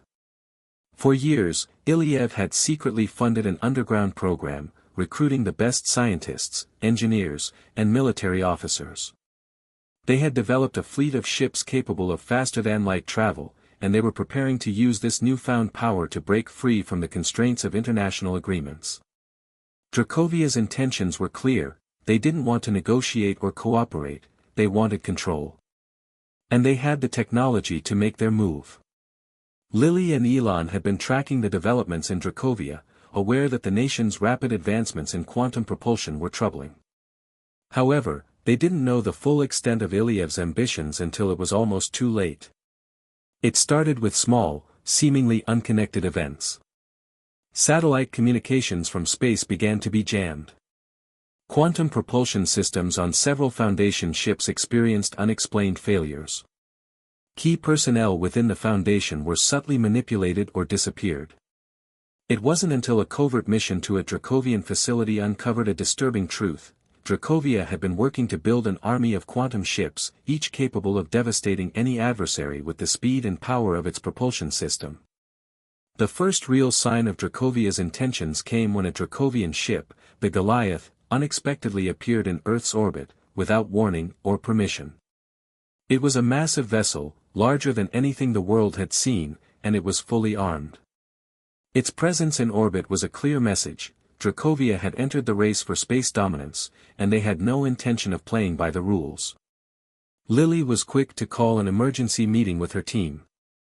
Elon, General Parker, and several of their closest allies gathered in the war room, the atmosphere heavy with tension.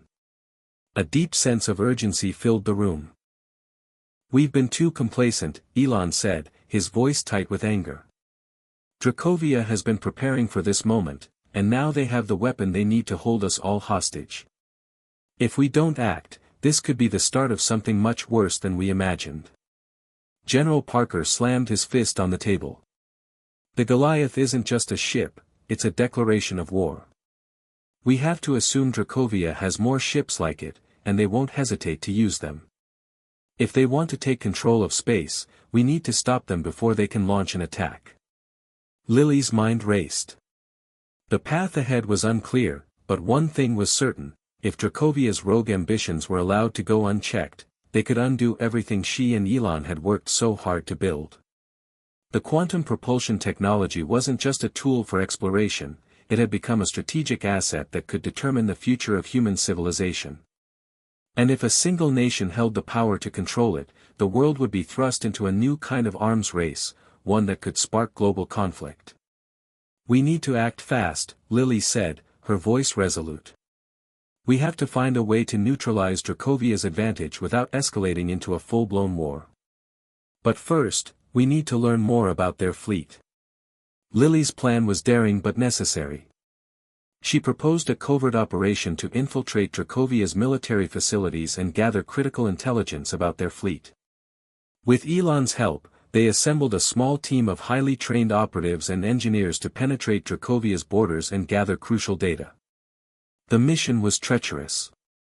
Dracovia had constructed a network of heavily guarded underground facilities, hidden deep in the frozen mountains of the country. The operation would require precision, speed, and a great deal of luck. The team, led by General Parker and a trusted group of hackers, embarked on a mission that could alter the course of history. The team infiltrated Dracovia under the cover of night, using stealth technology to avoid detection. They hacked into Dracovia's communications networks, discovering that the nation had already built a fleet of at least 10 quantum-powered ships, all with devastating capabilities. The ships were being armed with experimental weapons designed to disrupt the propulsion systems of other vessels, making them nearly impossible to counteract. But it wasn't just the ships that were dangerous. The Dracovians had also begun to weaponize space itself, deploying devices that could sabotage or disable the quantum propulsion systems of any spacecraft within range. The implications were clear: if these devices were activated in a conflict, they could ground entire fleets and neutralize any attempts at counterattack. The team had to move quickly. As soon as they had the intel, they made their way back to base, narrowly escaping detection. The data they had gathered was invaluable. Now, with the knowledge of Dracovia's fleet, Lily and her team could begin to formulate a plan to stop them. But even as Lily prepared for the inevitable confrontation with Dracovia, she knew that a direct military confrontation might only play into Ilyev's hands. Dracovia was prepared to escalate at any moment, and if they were provoked, it could lead to an all-out war that would put the entire world at risk. In a bold move, Lily reached out to the very nations that had once feared the Foundation's growing influence. She proposed an emergency alliance, a coalition of the United States, China, Russia, and the European Union, along with the Quantum Propulsion Foundation, to confront the rogue state. "We can't allow Dracovia to control space. If we act now, we can stop them before they become an unstoppable force. But we need unity, not division. The time for national self-interest is over," Lily urged the leaders.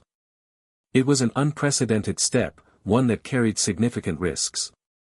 But it was the only way forward.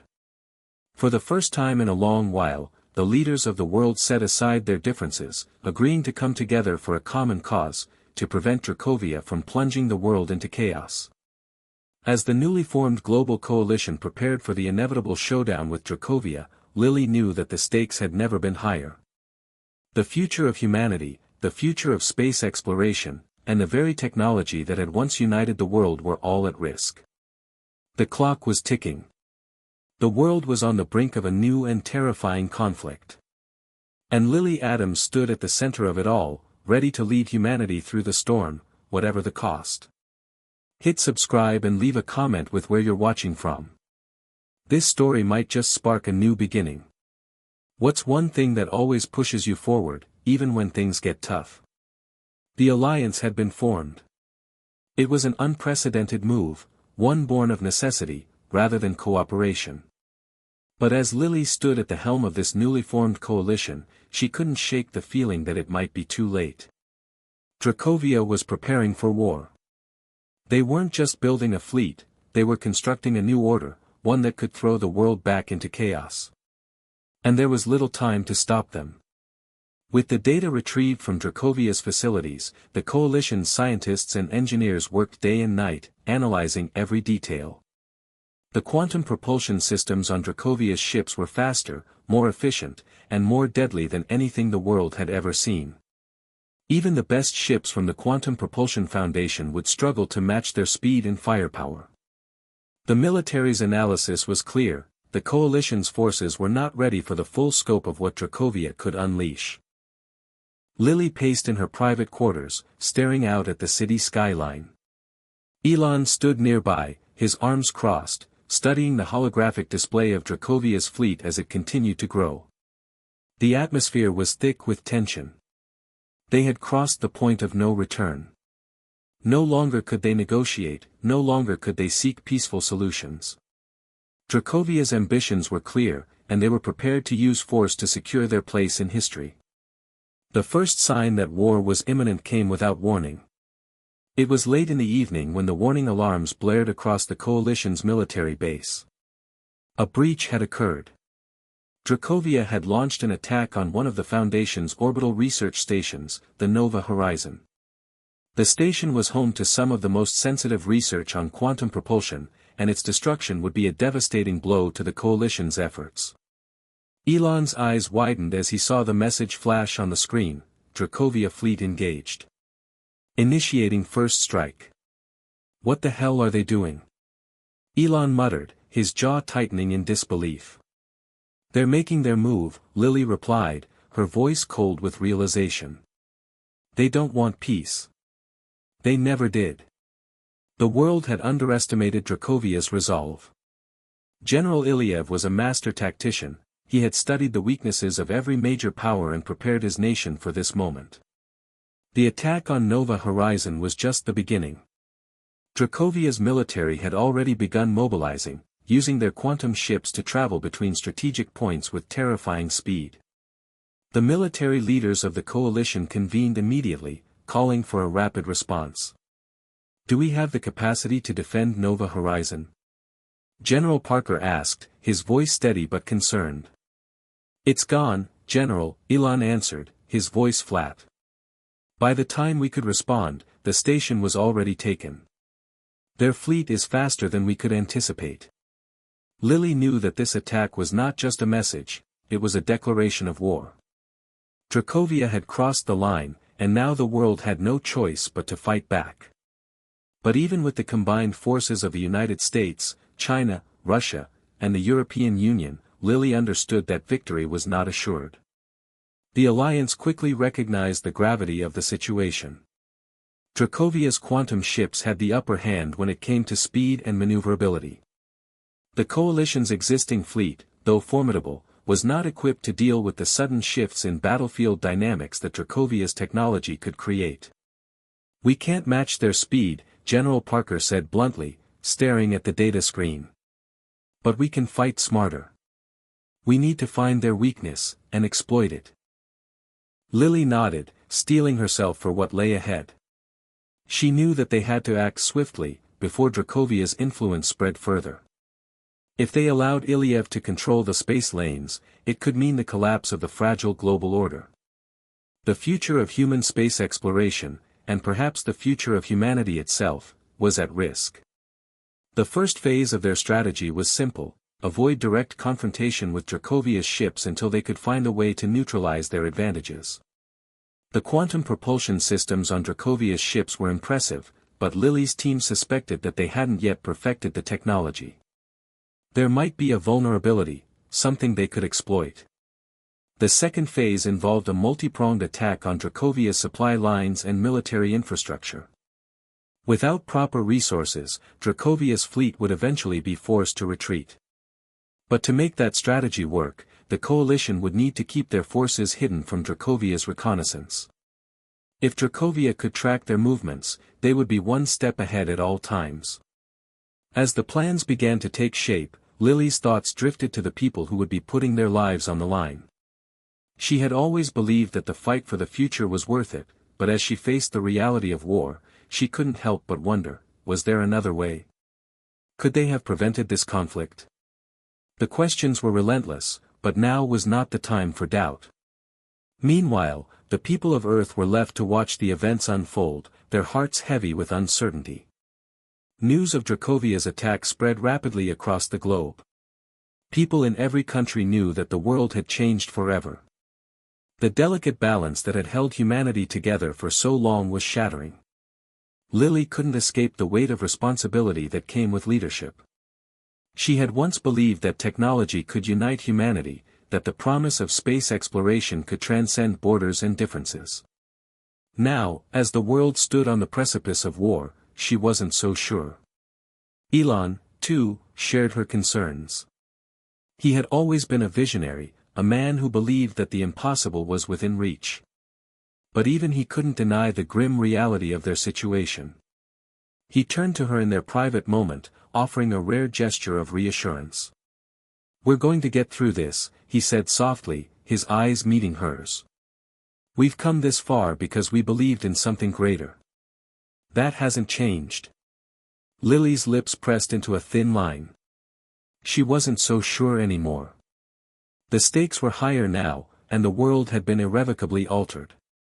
It was no longer about exploration, innovation, or unity. It was about survival. Dracovia's assault on Nova Horizon marked the beginning of a global conflict. The coalition retaliated swiftly, launching a series of counterattacks designed to weaken Dracovia's military hold.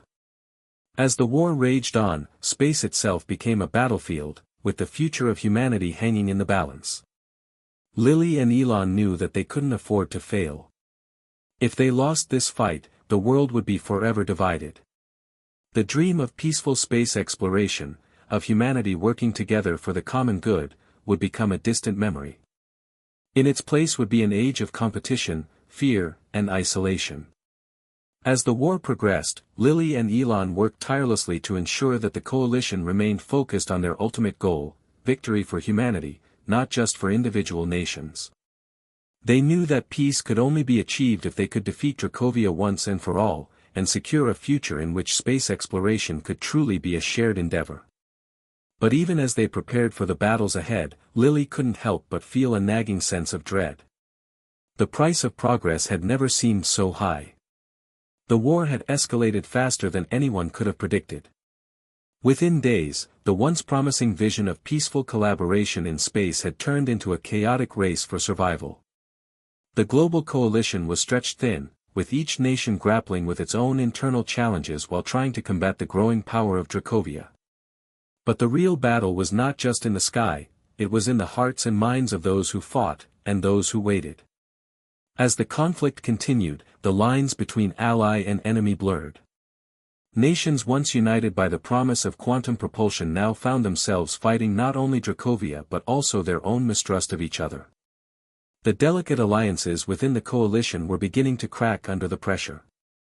Lily had always believed that the future of humanity depended on collaboration, that the rise of new technologies could bring nations together. But now, as she stood in the war room, watching the endless streams of tactical data, she was forced to confront the truth: humanity was not ready for this kind of unity. The stakes were too high, the resources too limited, and the fear of the unknown was tearing apart the very fabric of global cooperation. "We can't afford to be divided now," Elon said quietly beside her, his voice barely audible over the hum of the room's equipment. "Dracovia is just the beginning.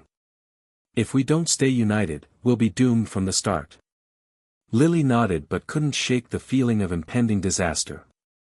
Dracovia's quantum fleet was a formidable threat, and now it seemed the very foundation of their coalition was crumbling.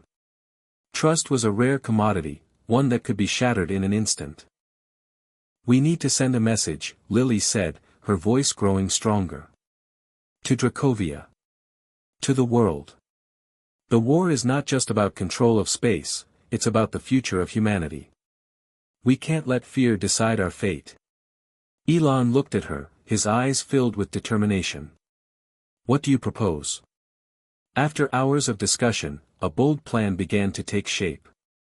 The coalition had gathered a fleet of ships capable of quantum propulsion, but they still couldn't match Dracovia's superior technology.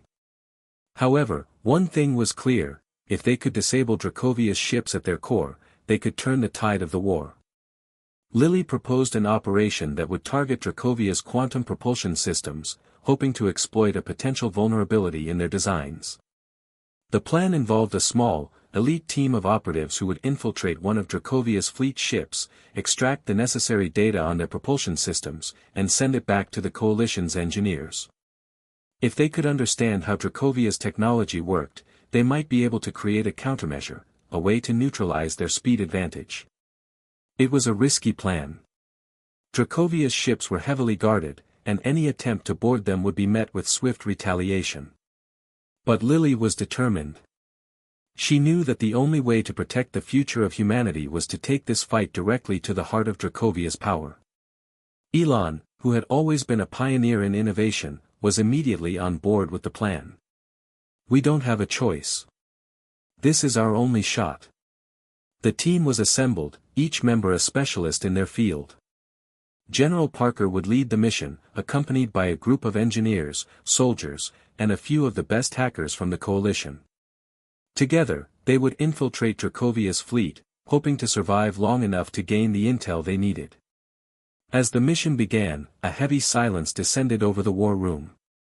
Lily watched the holographic projection of Dracovia's fleet, her mind racing with the potential consequences of failure. The weight of the mission bore down on her. If General Parker and his team failed, it could mean the end of the coalition and the beginning of Dracovia's dominance. But as much as she feared the outcome, Lily knew she had to take this risk. There was no other choice. The alternative was a future ruled by fear and oppression, where progress was no longer a shared dream, but a weapon to control the weak. Elon stood next to her, his hands clasped behind his back. He had always been the optimist, the one who believed that there was always a way out, no matter how dire the situation. But even he knew this mission was a gamble. Do you ever wish we could go back to a time before all this? Lily asked, her voice barely above a whisper. Elon glanced at her, a small smile on his lips.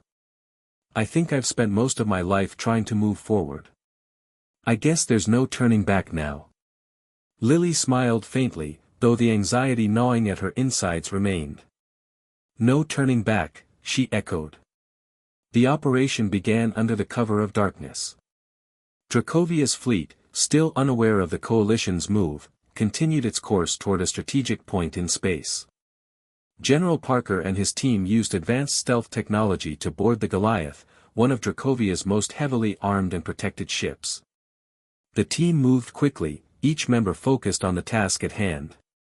Parker led the charge, navigating through the ship's corridors with military precision. Their goal was clear: find the heart of the ship's propulsion system, gather as much data as possible, and escape before they were detected. As the team neared their destination, tensions were high. Every creak of the ship, every flicker of the lights, felt like an impending threat. They had only one shot at this. But just as they reached the core of the propulsion system, things went wrong. An alarm blared through the ship, signaling that the intruders had been detected. The team was immediately surrounded by Dracovia's elite soldiers. A fierce firefight erupted in the narrow corridors, the sound of blaster fire echoing off the metallic walls.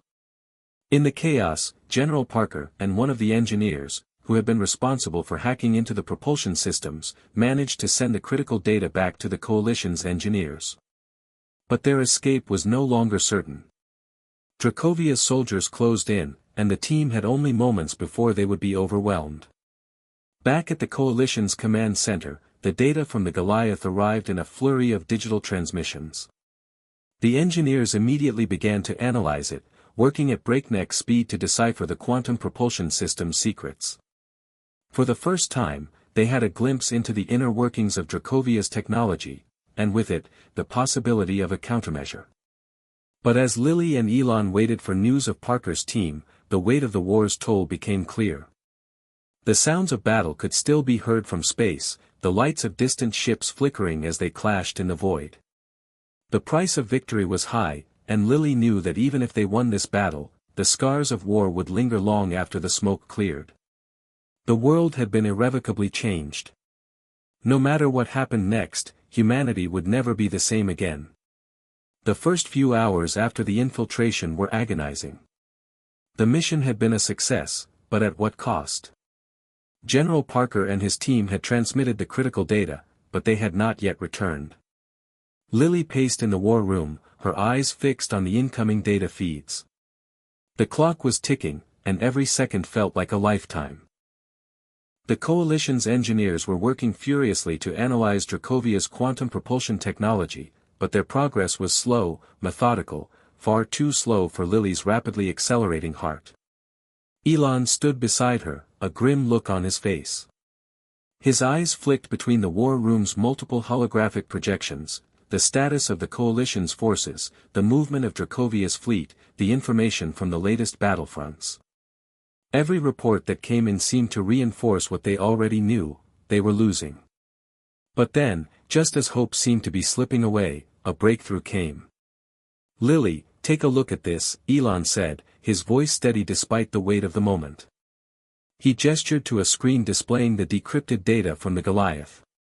It was a complex string of quantum data, too dense to make sense of in seconds, but one thing was clear: the engineers had found something. Lily leaned over, her heart pounding as she scanned the readout. Her eyes widened in disbelief. This is it. This could be the key.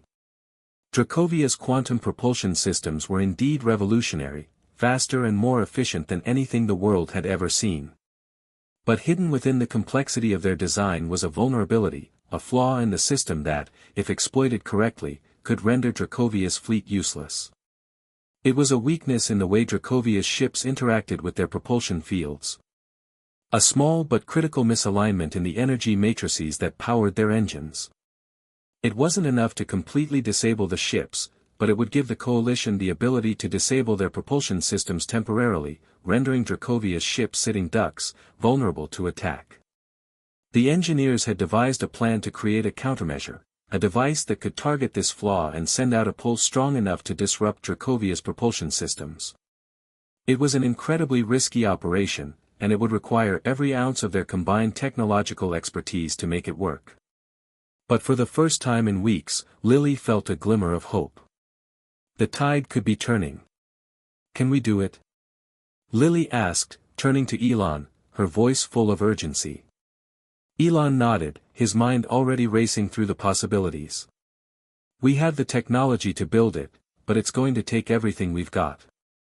It's a one-shot deal. If we miss or fail, there won't be a second chance." Lily didn't hesitate. "Then we make sure we don't miss." The plan was simple in its ambition and complexity.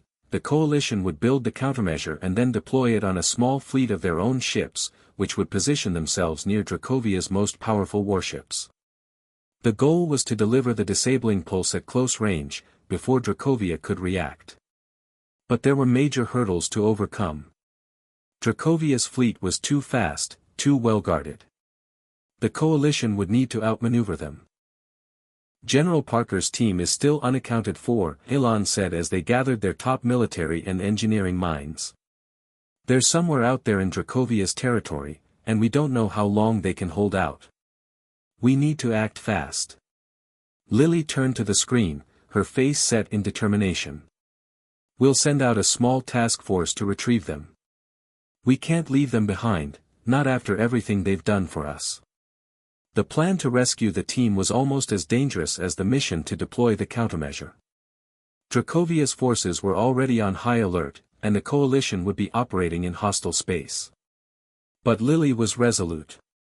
She couldn't let fear dictate their decisions, not now, when victory was within their grasp.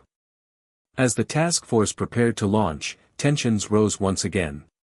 The prospect of rescuing the team was risky, but necessary. If they succeeded, it would buy them the time they needed to launch the countermeasure.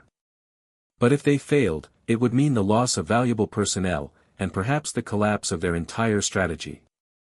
As the rescue operation began, a breakthrough arrived, but it wasn't the kind of news they had hoped for. A transmission came through from General Parker's team, just as they were preparing to make their way back to Coalition space. The message was brief, but it was clear: they had been surrounded. Dracovia's forces had caught wind of the Coalition's infiltration, and they had been waiting for their return. "We're trapped," General Parker's voice crackled over the transmission. "We've done what we can, but we can't make it back. They're too many." Lily's stomach dropped. It was the worst possible news. The team that had worked so hard to bring them this opportunity was now facing certain death. The clock was ticking. If they didn't act fast, they would lose the very people who had uncovered Dracovia's weakness. "We can't leave them there," Elon said, his voice sharp with frustration. Lily nodded. "No. We'll do what we can. Get them back, no matter the cost." The rescue mission shifted from a tactical operation to a desperate, high-stakes gamble. They had to move fast, before Dracovia realized what they had, and before the team was lost for good. With the task force now en route to rescue General Parker's team, the Coalition worked to prepare the countermeasure. Every moment mattered. The engineers worked day and night, building the device that would give them a fighting chance against Dracovia's superior fleet. Time was their enemy. As the rescue operation unfolded, the reality of the situation began to set in. The Coalition's forces were small and outmatched, but they had something that Dracovia didn't: the will to fight, and the drive to survive. Each mission, each maneuver, was a testament to the determination that had brought them this far. Lily stood at the command center, staring at the holographic display of the battlefield. She knew that everything they had worked for, everything they had sacrificed, would come down to this moment. Would they be able to deliver the pulse and disable Dracovia's fleet? Would General Parker and his team make it out alive? Or would this be the beginning of the end? Against all odds, the rescue mission succeeded. General Parker's team was brought back to Coalition space, battered but alive. The countermeasure was ready, and the task force prepared for the final assault on Dracovia's fleet. For the first time in weeks, the Coalition experienced a collective breath of relief. The odds were still stacked against them, but they had managed to secure a foothold in this seemingly unwinnable war. As Lily watched the rescue team return, she allowed herself a moment of quiet reflection. There was still a long way to go, but this victory, small though it may have been, was a reminder of what they were fighting for. For humanity's future. For peace. For the dream that had once seemed so impossible, but was now beginning to feel within reach. "We're not done yet," she said to Elon, her voice filled with resolve. "No," Elon agreed. "But we're closer than we were yesterday."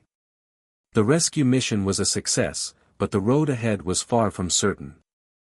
General Parker and his team were back, and with them came valuable intelligence that could tip the scales in the war against Dracovia. However, the relief was fleeting. The Coalition's forces were still significantly outnumbered, and the pressure to act was greater than ever. The situation was volatile, and each decision would determine the course of the coming days. Lily stood at the head of the strategy room, her fingers tracing the outlines of the holographic map of space that stretched before her. Dracovia's fleet was still a formidable presence, and every minute spent in hesitation could mean more lives lost. But now, with the countermeasure ready, there was a chance to strike.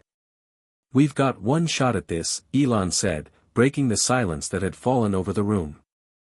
"If we can deploy the countermeasure successfully, we can disrupt their propulsion systems long enough to overwhelm them. But if we fail, we lose everything." Lily nodded, feeling the weight of his words pressing down on her. There was no turning back now. The Coalition had been pushed to the edge, and this was their final stand. The mission was set. They would take the fight to Dracovia's doorstep. The mission to deploy the countermeasure required perfect timing and precision. The Coalition's task force had been assembled, each ship chosen for its speed, stealth, and advanced weaponry. They had only one chance to succeed. Dracovia's fleet had grown more aggressive in the past few days, and if they didn't act soon, they would be outmaneuvered and destroyed. Lily stood by the window of the command ship, gazing out at the vast expanse of space. It was hard to believe that only a few months ago, they had been exploring the stars, dreaming of a new future for humanity. Now, they were fighting to ensure that future would even exist. "You've got this," Elon's voice broke through her thoughts. She turned to see him standing beside her, his usual confidence mixed with an intensity she had not seen before. "We have to," she replied quietly. "This isn't just about us anymore. It's about everyone who believes that humanity has a future beyond Earth. If we don't stop Dracovia now, that future will be lost." Elon didn't argue. Instead, he nodded, his gaze shifting toward the glowing star maps that filled the room. "Let's make sure they never get the chance to take it." The coalition's fleet moved in synchronized formation, the ships gliding silently through the void. The countermeasure, a specially designed pulse weapon, was loaded into the heart of the lead ship, ready to be deployed at the moment of engagement. General Parker, now back in action, led the fleet, his experience in combat tactics crucial in ensuring they weren't caught off guard. As they approached Dracovia's main fleet, Lily's heart raced.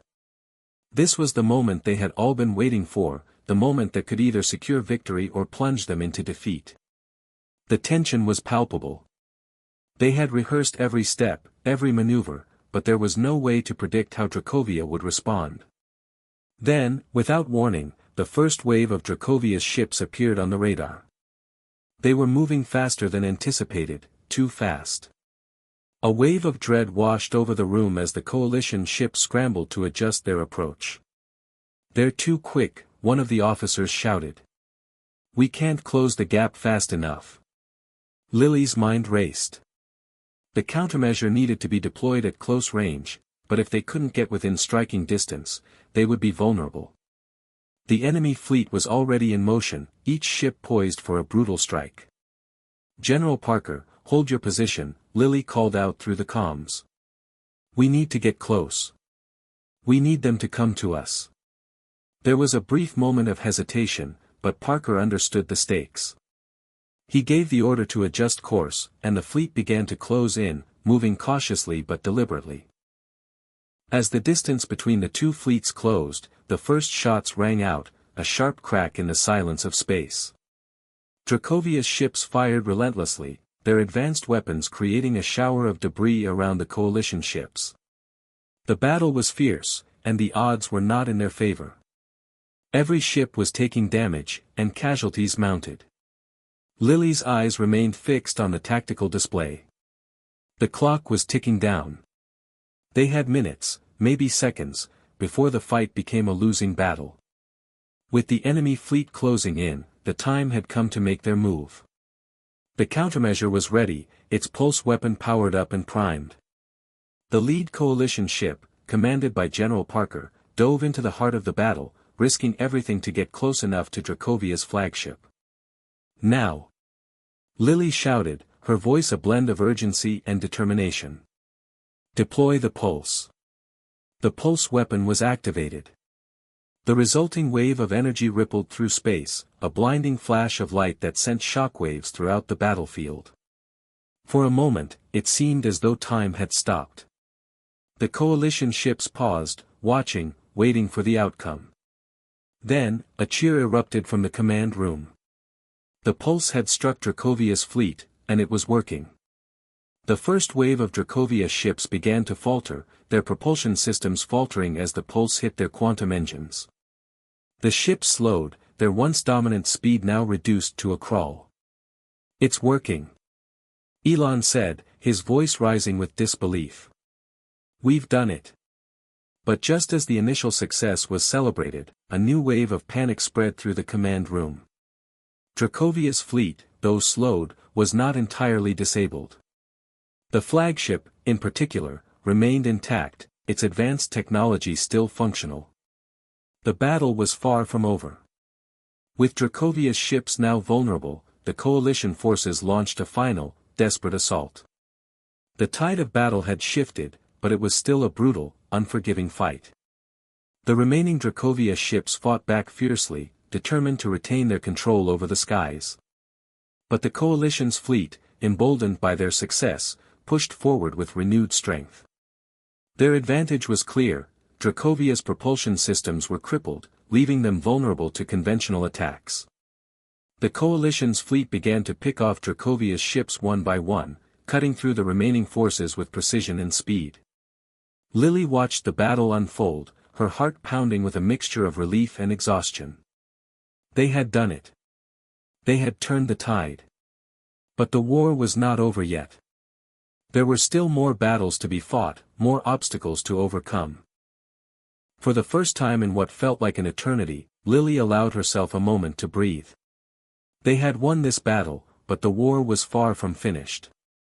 As the last of Dracovia's fleet was destroyed or disabled, Lily looked to Elon, her eyes filled with a quiet determination.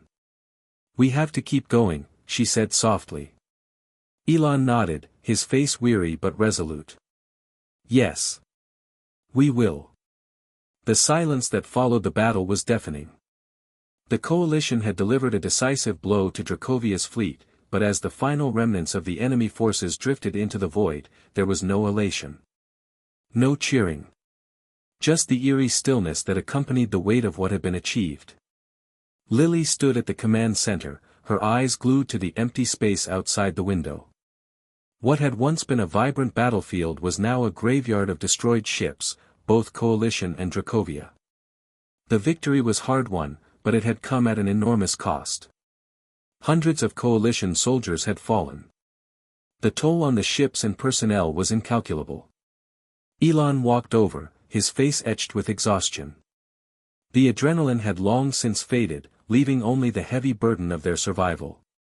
"We did it," he said softly, though his words lacked the satisfaction that had once accompanied such a victory. Lily didn't respond immediately. Instead, she surveyed the damage on the tactical map, noting how Dracovia's remaining forces were now in disarray. But even with the disruption of their propulsion systems, Dracovia was far from beaten. They still held considerable power, and they were far more dangerous when cornered. "Did we?" Lily replied finally, her voice full of doubt. "We've won this battle, but we've lost so much. And Dracovia is still out there. They will regroup." Elon nodded. "They always do. But they didn't expect this. They didn't expect us to find their weakness. That's a major blow to their war machine." Lily's gaze hardened. "Yes. But it's not over. We've made a dent, but we haven't destroyed them. Dracovia will come back stronger. They have to." The days that followed the battle were filled with both relief and tension. The coalition's leaders convened in high-level strategy sessions, evaluating their position and deciding on their next move. The damage to Dracovia's fleet had bought them some breathing room, but it wasn't enough to end the war. Elon and Lily, along with General Parker, were central figures in the planning. The damage to the Dracovian fleet was significant, but it wasn't fatal. They had successfully crippled their propulsion systems, but Dracovia's ability to adapt was their greatest strength. And despite their initial success, the coalition forces couldn't afford to rest on their laurels. "We've made a dent, but we can't afford to wait for Dracovia to regroup," General Parker said, his voice low as he surveyed the war maps. "If they repair their ships, they'll come back stronger than ever." "Then we hit them now," Lily replied. "We can't wait for them to rebuild their strength. We need to capitalize on the moment." Elon added, "We can take out their command base. If we do that, we could cripple Dracovia's ability to organize a counterattack. But it's risky. We don't know where their true command center is hidden. If we go in blind, we could lose everything." Lily leaned forward, the weight of the decision pressing heavily on her shoulders. "We don't have a choice. If we don't act fast, they'll recover, and we'll lose the advantage. We need to strike before they're ready to retaliate." As the coalition debated their next steps, an unexpected ally emerged. A message arrived from an unknown source. It was an encrypted transmission from within Dracovia's ranks, a defector, who claimed to have vital information about their leadership structure. The message was clear but cryptic. It spoke of a hidden stronghold, a well-protected command center located deep within Dracovia's core territories. The defector claimed that if the coalition could infiltrate this center, they could take down Dracovia's central leadership and destroy their war coordination capabilities. But the defector was demanding something in return, something that would be as risky as it was crucial. They want sanctuary, Elon said, reading through the message. They want protection from Dracovia in exchange for their information. They're asking for asylum. Lily shook her head. We can't just offer asylum without knowing if this is a trap. We don't even know who this is. We have no choice, General Parker interjected. If the information is legitimate, this could give us a direct path to Dracovia's heart. We take the risk, or we continue to fight blind.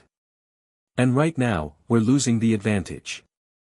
Lily hesitated, feeling the full weight of the decision upon her. If this defector was lying, it could lead them into a trap. But if they ignored it, they might be missing the one chance they had to cripple Dracovia for good. We take the risk, she finally said. We move forward with this intel, and we bring the defector back. If they're telling the truth, this could change everything. The plan to infiltrate Dracovia's stronghold was a complex one. They would need to use stealth technology to penetrate Dracovia's defenses, and they would need precise intelligence to identify the location of the command center. The coalition's best operatives would be dispatched to locate the defector and confirm the intel. Lily, Elon, and General Parker watched as the operation was finalized. Their best team was selected, and the plan was set into motion. Once we've located the defector, we'll move in quickly, General Parker explained. The objective is clear: secure the location of Dracovia's command center, take out their leadership, and destroy their war coordination. But we need to move quickly. We can't afford to waste time. Elon stood next to Lily as the room buzzed with preparations. His mind seemed a million miles away, lost in thought. You don't like it, Lily said, noticing his silence. I don't like the uncertainty, Elon replied, his voice tinged with concern. This could go wrong so easily. If we can't trust the defector. I know, Lily said, her voice steady. But if this works, it's the key to ending this war. We're taking a huge risk, but it's a risk we have to take. As the coalition forces moved to implement the plan, the sense of urgency intensified. They were no longer fighting a war of attrition. This was the final push. If they could infiltrate Dracovia's command center and take down their leadership, they could dismantle Dracovia's entire war machine. But the dangers were clear. Dracovia's forces were watching every move, and the coalition's operatives had to move swiftly and silently. Any mistake could cost them everything. The fate of humanity rested on their ability to outmaneuver Dracovia, and in the coming days, everything would come to a head. The plan was in motion, but the atmosphere aboard the coalition flagship was tense. The stakes couldn't be higher. The infiltration mission was set, and everything hinged on the accuracy of the defector's intel. If they were wrong, if Dracovia had set a trap, the entire operation would be a failure. And the price of that failure? The destruction of what little hope the coalition had left. Lily stood in the briefing room, her face illuminated by the holographic display of the battlefield. The tactical map was constantly shifting, updating in real time as the coalition fleet moved closer to Dracovia's core territory. The closer they got, the more dangerous the mission would become. Dracovia's forces were notorious for their vigilance, their ability to sense even the slightest disruption in their operations. Any wrong move could alert them to the coalition's presence, sealing their fate. Elon joined her, his usual confidence masked by the strain in his eyes. They both knew how much was riding on this. This mission wasn't just about defeating Dracovia, it was about saving humanity's future. Do we trust this defector? Elon asked quietly, breaking the silence that had settled between them. Lily hesitated, her fingers lightly tracing the edge of the table. We have no choice. The intel matches what we've already observed in Dracovia's movements. But until we're inside, we can't be sure. She exhaled, the weight of the uncertainty pressing heavily on her chest. If they're lying, we lose everything. Elon didn't respond right away. He had seen the worst of humanity during this war, but he had never stopped believing that there was a chance to fix things. The mission was their best chance, but the risks were suffocating. We have to be careful. The defector knows things that even Dracovia's top commanders don't, Elon said. If this is real, we might be able to end this war before it spreads any further. Lily nodded. Let's hope that's the case. As the fleet neared Dracovia's core systems, the small infiltration team prepared for their mission. The elite operatives chosen for the task were well versed in stealth operations, each member skilled in navigation, sabotage, and infiltration. They would be transported to a hidden space station near Dracovia's command center, a covert location provided by the defector. Lily, Elon, and General Parker watched from the command center as the team boarded their stealth ship, ready to infiltrate enemy territory. The team would enter deep into Dracovia's territory, avoiding detection while gathering critical intel on the command center's location and its defenses. Their primary objective was to find Dracovia's central leadership and determine if the defector's information was true. The tension in the room was palpable. Everyone knew that the smallest slip-up could result in a disaster. But the team was prepared, each member focused on the task at hand. Mission team, you are cleared for launch, General Parker's voice crackled through the comms. Remember, this is an infiltration. We're not going in hot. The goal is to get in, get the intel, and get out. The doors closed, and the stealth ship silently departed the flagship, heading toward Dracovia's core systems. The team's fate was now in the hands of the stars themselves. The stealth ship slipped through Dracovia's defenses with alarming ease. The advanced cloaking technology used by the coalition made them virtually invisible to Dracovia's surveillance systems. The team navigated their way through the dense asteroid field surrounding the hidden stronghold, their destination now in sight. We're almost there, one of the operatives said, his voice calm but sharp. He checked the coordinates again, ensuring that they were on track. Infiltration point is coming up. Lily watched the feed from the stealth ship as it approached the coordinates. Every movement was calculated, precise, and deliberate. The operation had to be flawless. They couldn't afford any mistakes. As the ship silently landed on the outskirts of the hidden stronghold, the team disembarked, armed and ready for whatever awaited them. The stronghold itself was situated within a large, seemingly abandoned asteroid. From the outside, it appeared like just another chunk of space rock, but Lily knew better. Behind that desolate exterior lay Dracovia's most dangerous command center. The operatives moved quickly and silently, making their way through the dark corridors of the asteroid base. Their goal was simple: infiltrate the central control room and extract the necessary intel. But nothing about this mission was simple. Every door, every hallway could be a potential trap. It's eerily quiet, one of the team members whispered. The group proceeded with caution, avoiding any unnecessary noise. They reached the command room without incident, but the door to the central chamber was locked, its security system sophisticated and formidable. It would take time to hack into the system. We need to move faster, another operative urged, checking their surroundings. Dracovia's forces might realize we're here any second now. Lily held her breath as the team worked together to disable the security. The seconds stretched into eternity as they waited, tense, aware that any second could spell their doom. Then, with a quiet hiss, the door slid open. Inside, they found what they were looking for, a massive control hub, with multiple terminals and holographic displays showing Dracovia's movements across the galaxy. This was the heart of their operation. If they could gain control of this system, they would have access to all of Dracovia's military strategies. But there was one more step: finding the command center's location. It didn't take long for the team to access the system. The holographic map flickered to life, displaying Dracovia's entire fleet and key command centers. But there was something unexpected in the data, a heavily guarded area, far from the known command zones. "Look at this," one of the operatives said, his voice trembling with disbelief. "This doesn't make sense. There's a command center here, but it's off the grid. It's hidden." Lily studied the data carefully, her heart racing. This wasn't just another military base. This was Dracovia's true command center, hidden away in a secluded part of their territory. The location was a well-guarded secret, known only to Dracovia's highest leaders. And now, the coalition had discovered it. "We have to destroy this place," she said firmly. "It's the only way to stop Dracovia for good." Elon's voice came through on the comms. "We have the coordinates. Get out of there. We'll send reinforcements."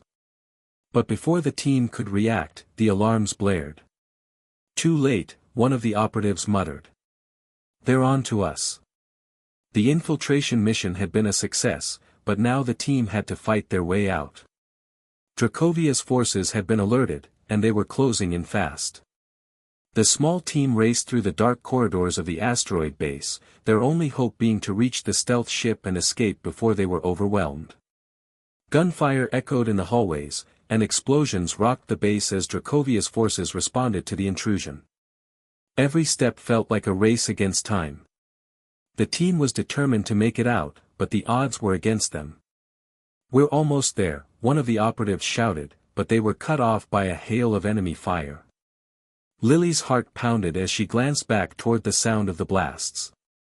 This was no longer just about gathering intel, it was about survival. The mission had taken a deadly turn. The chaos inside Dracovia's hidden stronghold was palpable. Explosions rang out as the operatives raced down the narrow corridors, their boots pounding against the cold metal floors. The sound of enemy forces closing in on them was deafening, and every shadow seemed to hide another threat. Lily's heart was pounding in her chest. The intel they had gathered could turn the tide of the war, but it was all meaningless if they didn't make it out alive. She scanned the hallway ahead, mentally mapping the path to the stealth ship. There was no time to waste. The enemy was already at their heels. "Keep moving," one of the operatives shouted, signaling the others to pick up the pace. They dashed forward, narrowly avoiding blasts from Dracovia's energy weapons. The sound of gunfire echoed through the base, adding to the sense of impending doom. Elon's voice came over the comms, calm but urgent. "Lily, we've got a few minutes before their reinforcements arrive. You need to move faster. The stealth ship is ready, but you won't make it if you don't hurry." Lily's eyes darted toward the approaching enemy fire. "We're almost there, Elon. Just hold on." The escape wasn't going to be easy. Dracovia's forces were relentless, and their response time was rapid. As the team neared the stealth ship, they encountered more resistance. Dracovia's soldiers were well trained, and they had already blocked off the exit points. Lily's team fought back, using every ounce of their training to hold the line and keep advancing. Gunfire echoed off the walls as they returned fire, but the pressure was mounting. Every minute they stayed inside the base brought them closer to being trapped. "This is getting out of hand," one of the operatives yelled, ducking behind a steel pillar to avoid a barrage of plasma fire. "They're everywhere." Lily ducked low, assessing the situation. Their only chance was to get to the stealth ship. There was no time to fight their way out in a drawn-out battle. She quickly weighed her options. "Focus on getting to the ship," she ordered. "We don't have time to clear this base. We need to move now." The team pressed forward, firing back as they moved, creating just enough space to keep the enemy at bay. But the Dracovian forces were closing in. Their numbers were too great, and the pressure of the situation was beginning to take its toll. As the team reached the landing bay, the stealth ship came into view. It was their only hope. The sleek vessel was designed for quick escapes, its cloaking technology allowing it to slip past enemy radar unnoticed.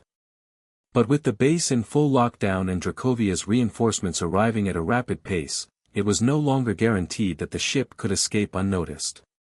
The doors to the ship slid open as the team rushed inside, quickly securing their positions. One by one, they boarded, and the ship's engines powered up.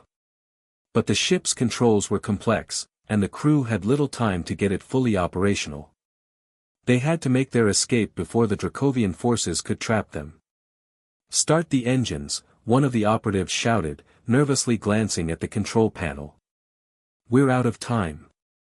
Lily slammed the control lever forward, and the ship's engines roared to life. The ground beneath them shuddered as the ship began to lift off, breaking free of the asteroid's gravity field. But just as they were about to escape, a massive explosion rocked the base. "Get us out of here!" Lily shouted, her voice filled with urgency. The ship shot forward, barely avoiding another blast from Dracovia's defense systems.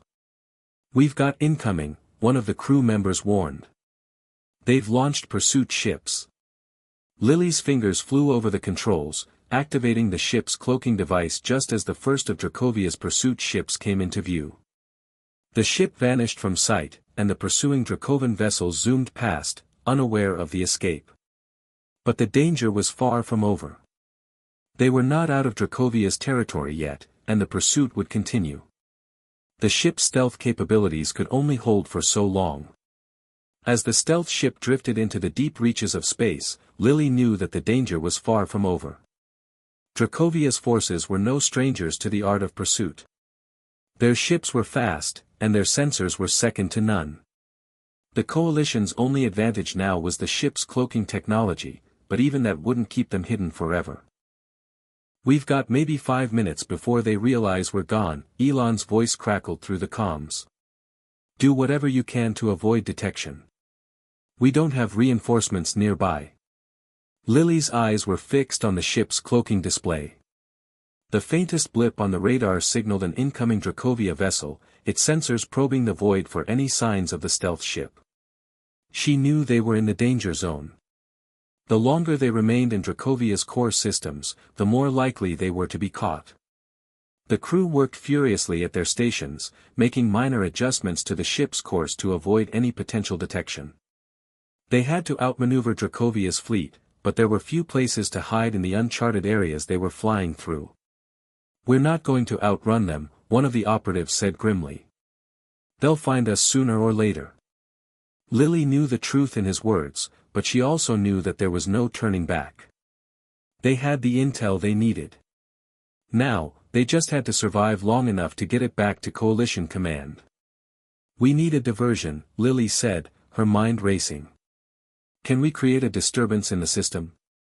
Something that will draw their attention away from us?" The technician at the back of the room nodded. "We can trigger a fake distress signal from a nearby asteroid field. If we time it right, we can make it look like one of Dracovia's ships has been ambushed. It should buy us some time." Lily thought for a moment before giving the order. "Do it. Now." The technician activated the fake distress signal, sending a pulse toward Dracovia's sensors. The false signal was quickly picked up, and within moments, Dracovia's forces turned their attention to the new threat.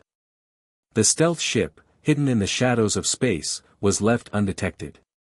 Lily exhaled, her heart still racing.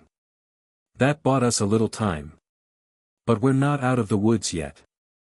The next few hours were a blur. The ship continued to dodge Dracovia's forces, using the vast expanse of space to its advantage. The stealth technology was holding strong, and the coalition team knew that the moment they crossed into neutral space, they would be safe, at least for the moment. Finally, as they approached the edge of Dracovia's territory, the pursuit seemed to fade. The Dracovan fleet had given up the chase, realizing that they were outmatched and outmaneuvered. The tension in the air slowly began to dissipate as the stealth ship entered a more secure zone. "We made it," one of the operatives breathed, his voice filled with relief. "We're out of Dracovia's reach." Lily sat back in her chair, her eyes scanning the silent void ahead. It wasn't over yet. They had the intel, but they had also seen firsthand how deadly Dracovia could be when cornered. This was only the beginning of their final push. But for now, they had survived. And that was enough. The stealth ship coasted through the silent void of space, the hum of its engines barely a whisper in the otherwise quiet cockpit. They had made it out of Dracovia's territory, but the path ahead was still fraught with danger. The data they had gathered was vital, but now, the true test would begin. The coalition had to act quickly, or Dracovia would recover, rebuild, and retaliate with devastating force. Lily sat in the pilot's seat, her fingers lightly resting on the controls as the stars sped by. Her mind was racing with the implications of what they had just discovered. They knew the location of Dracovia's true command center, the heart of their empire, and with it, the key to ending the war. But they also knew Dracovia wasn't going to sit idly by while they prepared to strike. The crew remained silent, the weight of their mission settling heavily in the air. Every one of them knew that the next steps would require precision, careful planning, and, most importantly, a commitment to the cause. The mission to infiltrate Dracovia's stronghold had been a success, but now they had to return home and deliver the intel to the higher-ups in the coalition. As Lily looked out into the deep expanse of space, she couldn't help but feel a nagging sense of unease. It wasn't just the looming threat of Dracovia, it was the nagging question of whether the coalition, with all their power and resources, would be able to strike fast enough before Dracovia could launch a counteroffensive. She glanced over at the other members of the team, who were working quietly to secure the data and monitor the stealth ship systems. Among them was Elon, who had been unusually quiet for the past few hours. His mind, she knew, was still reeling from the revelations they had uncovered in the Dracovia stronghold. "Lily," Elon said suddenly, breaking the silence. "We need to think bigger. If we're going to take down Dracovia's leadership, we can't just go in and attack. We need to destabilize their entire system." Lily turned her gaze to him, her brows furrowed. "What are you thinking?" Elon's eyes gleamed with intensity. "We need to exploit their weaknesses. If we can disrupt their supply chains, their communication networks, and their alliances, the command center will be exposed. We have to pull apart their entire infrastructure." Lily nodded slowly, considering his words. Elon's plan was bold, recklessly so, but it made sense. Dracovia's power wasn't just in their military, it was in their control over a vast network of systems, alliances, and resources.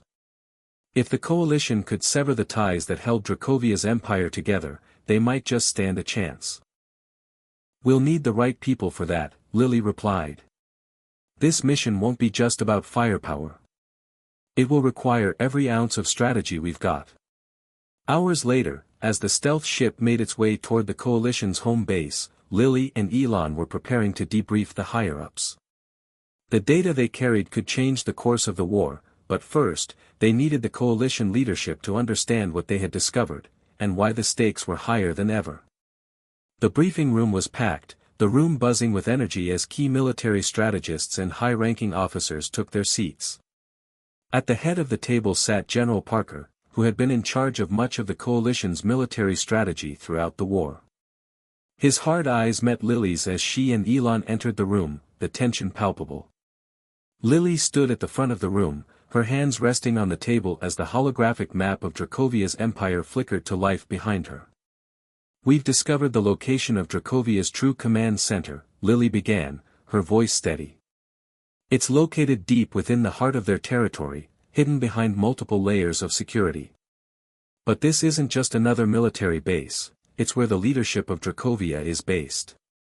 If we can take it down, we can cripple their entire operation." A murmur rippled through the room as the officers exchanged glances. General Parker leaned forward, his expression unreadable. "And you're sure this intel is accurate?" he asked, his voice low but sharp. Lily nodded. "We have confirmation. The defectors' information was legitimate. This is the heart of Dracovia's power." There was another pause as the officers considered the gravity of the situation. If the coalition launched an attack on this command center and succeeded, it could be a turning point in the war. If they failed, however, it could be disastrous. We can't afford to waste time, Elon added, stepping forward. We need to destabilize Dracovia first. Disrupt their communication systems, sabotage their supply lines, and create chaos within their ranks. If we do that, their command center will be exposed, and we can take it out. The room was silent for a moment as everyone processed what Elon was suggesting. This wouldn't be a simple strike, it would be a multi-pronged, intricate operation that involved more than just military might. It would require precision, coordination, and a level of intelligence warfare that the coalition had yet to fully master. Finally, General Parker spoke. I agree with your assessment, he said, his voice steady. But we're not just fighting Dracovia's military. We're fighting their ideology. We'll need more than just an army. We'll need to undermine everything that gives Dracovia strength. We'll need to destabilize their core. Lily exchanged a look with Elon. It was clear that Parker understood the depth of their plan. This wasn't just about taking down a few bases or killing a few generals. This was about dismantling everything that made Dracovia's empire so powerful, and then exploiting their weaknesses until they had nothing left. I'll begin assembling the teams, General Parker continued. We'll need experts in hacking, sabotage, and guerrilla tactics. This will be the most complex operation we've ever undertaken. Lily felt a wave of determination wash over her. This was their chance to end the war once and for all. But there was no going back. Every decision they made from here on out would have far-reaching consequences. We're ready, she said firmly, her gaze steady. Let's make it happen. The next few days were a whirlwind of activity. The coalition quickly mobilized all available resources, pulling together teams of specialists, strategists, and operatives from across their ranks. There would be no room for error in the upcoming mission. Every detail had to be accounted for. Lily worked alongside Elon, coordinating the teams that would carry out the covert operations.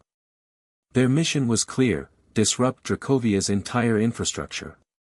This would involve sabotaging key supply lines, disrupting their communication systems, and even stirring up dissent within Dracovia's ranks. The ultimate goal was to leave the leadership vulnerable, exposed, and powerless. As the planning sessions continued, Lily couldn't help but feel the weight of the upcoming mission. They were taking on an empire. The risks were unimaginable. But the coalition had no other choice. If they didn't act now, Dracovia's reign would only continue to grow stronger. Elon, we need to ensure that our sabotage teams are equipped for everything, Lily said one evening as they reviewed the latest plans. We can't afford to have any part of this operation fail. I know, Elon replied, his voice tense. This mission will need to be executed with surgical precision. Every strike must be coordinated. Lily nodded. And we need to be prepared for the fallout. Dracovia won't go down easily. Elon's eyes narrowed, and he leaned in closer. We won't just defeat them, Lily. We'll show them that they can't control everything. As the teams finished their preparations, Lily and Elon shared a brief, but determined look. The storm was coming. But this time, they would be the ones to bring it. The days following the briefing were a blur. The entire coalition was mobilized, ships were prepped, teams were dispatched, and every member of the force knew the stakes. There would be no more waiting. No more playing defense. It was time to take the fight to Dracovia's doorstep. The first part of the plan had been set in motion. The coalition would strike at Dracovia's most vulnerable points, sowing chaos and disruption before the final, decisive assault. Lily sat in the command center, her fingers tapping nervously on the cold metal table. The flickering holographic displays showed the positions of the Dracovia fleets, communication systems, and critical infrastructure. Every moment counted. If the coalition could get in and out without alerting Dracovia to their full intentions, they would stand a chance. Elon, are you ready? Lily asked, looking over at him. He was focused, his eyes scanning the data in front of him. I've set everything in motion, Elon replied, adjusting the glasses perched on the bridge of his nose. The sabotage teams are in place, and the diversion is underway. We'll start with the communications network. Once we break their ability to coordinate, it'll throw them into disarray. Lily nodded. Let's do it. The first target on their list was Dracovia's massive communication hub, located on a distant moon, far from the central command center but crucial to the entire Empire's operations. If they could sever Dracovia's communication channels, it would create a vacuum, one that the Coalition could exploit. The sabotage teams had already infiltrated Dracovia's outer defenses, posing as merchant convoys. Now it was a matter of planting the virus and cutting the comms. A small team of Coalition agents, equipped with high-tech tools and hacking software, approached the comm hub under the cover of darkness. They moved swiftly, avoiding detection by the perimeter defenses, and breached the facility's outer security walls. Lily watched from the command center, her breath held as the mission unfolded. Every minute was a countdown to potential failure. 3 minutes to insertion, one of the operatives on the ground reported through the comms. We've planted the virus. Now we're waiting for it to propagate. Lily's fingers clenched around the table, her nerves jangling. If they couldn't get this right, it would tip off Dracovia, and they'd be forced into a full-scale battle before they were ready. Seconds felt like hours. Finally, the voice came through the comms, steady and calm. Virus is live. The communications grid is down. They're scrambling. Lily exhaled in relief but knew it was far from over. The distraction had begun, but now Dracovia would be on high alert. It was only a matter of time before they retaliated. Prepare for Phase 2, Elon said, his voice steady despite the tension in the air. The real chaos is about to begin. As the communications blackout took hold, Dracovia's fleets began to shift into defensive positions. Their commanders, now unable to communicate effectively, were forced to act on outdated intelligence. It didn't take long before they realized something was amiss. The first signs of retaliation came quickly. Dracovia began launching waves of patrols in an attempt to restore order and track down the saboteurs. But the Coalition was prepared. As the Dracovia forces scrambled to find their footing, they encountered wave after wave of distractions. Hacking teams disabled more of Dracovia's supply lines, while covert sabotage units planted explosives at key military outposts, crippling their ability to resupply and reinforce their positions. Lily could only watch as the Dracovia fleet floundered, their once iron grip on the galaxy slipping with every passing moment. But then came the warning. The flashing red lights in the command center signaled an incoming Dracovia assault. A massive fleet had been deployed from one of their secondary bases, and it was heading straight for the Coalition's position. Elon. Lily barked, urgency in her voice. They're coming for us. We need to move, now. Elon was already on it, working with the crew to adjust their trajectory. We've got to get out of here before they pin us down, he said, his fingers flying over the ship's controls. The stealth ship's engines roared to life, and the vessel shot forward, narrowly avoiding incoming fire from Dracovia's fighters. The ship's cloaking device flickered to life, becoming nearly invisible to enemy sensors as they raced toward the Coalition's designated safe zone. But just as they thought they had made their escape, a Dracovia destroyer appeared from behind a nearby asteroid, its massive guns trained on the stealth ship. Hold on! Elon shouted, jerking the controls to the side. The ship barely dodged the blast, the impact sending a shockwave through the hull. Lily's heart pounded in her chest. The Dracovia forces were relentless. They were closing in. The mission had gone well, but now they had to fight their way out. Activate evasive maneuvers. Lily ordered. Elon, get us through that debris field. It's our only chance. Elon's eyes locked onto the starfield ahead. The massive asteroid field lay ahead, filled with jagged rocks and scattered debris. It was a dangerous route, but it was also their best chance to escape without being spotted. We're taking a huge risk, Elon warned, his hands steady on the controls. I'm willing to take it, Lily replied, her voice firm. The stealth ship sped toward the field, dodging incoming fire from the Dracovia destroyer. The crew held their breath as Elon expertly guided the ship between the massive asteroids, narrowly avoiding collision after collision. Each second felt like an eternity as they weaved through the chaotic terrain. Suddenly, there was a sharp jolt as the ship grazed a rock, the impact causing the lights to flicker.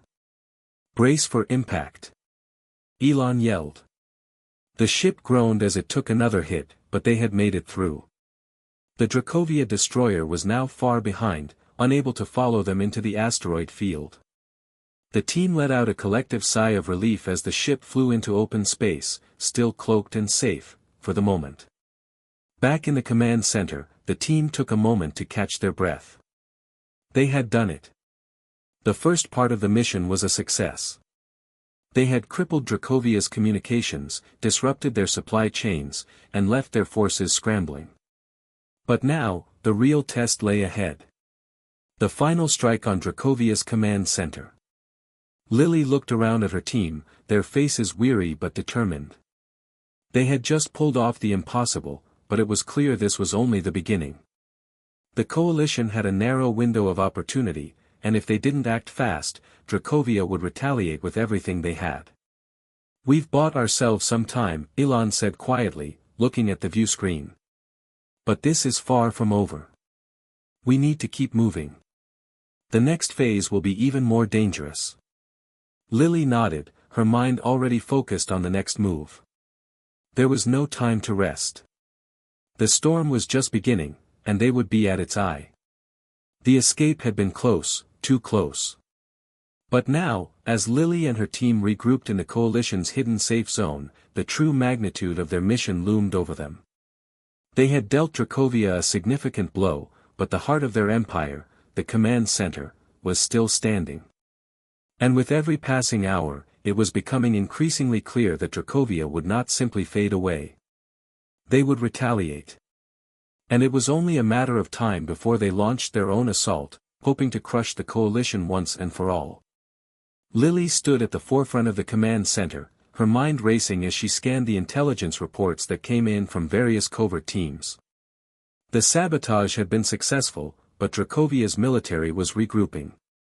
Their forces, although shaken, were far from defeated. Every second counted. "Elon," Lily said, turning to him as he sat at the navigation table, eyes fixed on the screen in front of him. "How much longer before Dracovia knows exactly where we are? Their communications are still down, but they're getting better at working without them." Elon rubbed his chin thoughtfully. "It's only a matter of time before they figure it out. Their military strategists are too smart to be kept in the dark for long. But with the communications grid down and their fleet scattered, they're not going to be able to launch a coordinated attack just yet. We have a few more days." Lily's eyes narrowed. She was always thinking ahead, always planning for the worst. If Dracovia's forces could regroup quickly, they might strike before the coalition was ready. "We can't afford to wait. We need to strike before they do." In the following days, the coalition worked at breakneck speed.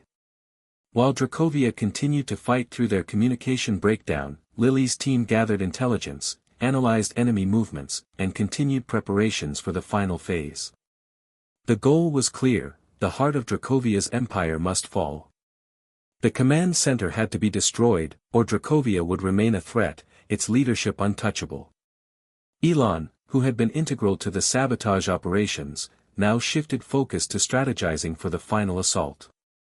"We've taken their peripheral operations, but the command center is a fortress," he said, looking over the newly acquired intel. "It's not just a heavily fortified military base, it's where the leadership of Dracovia resides. If we destroy it, the entire empire will collapse.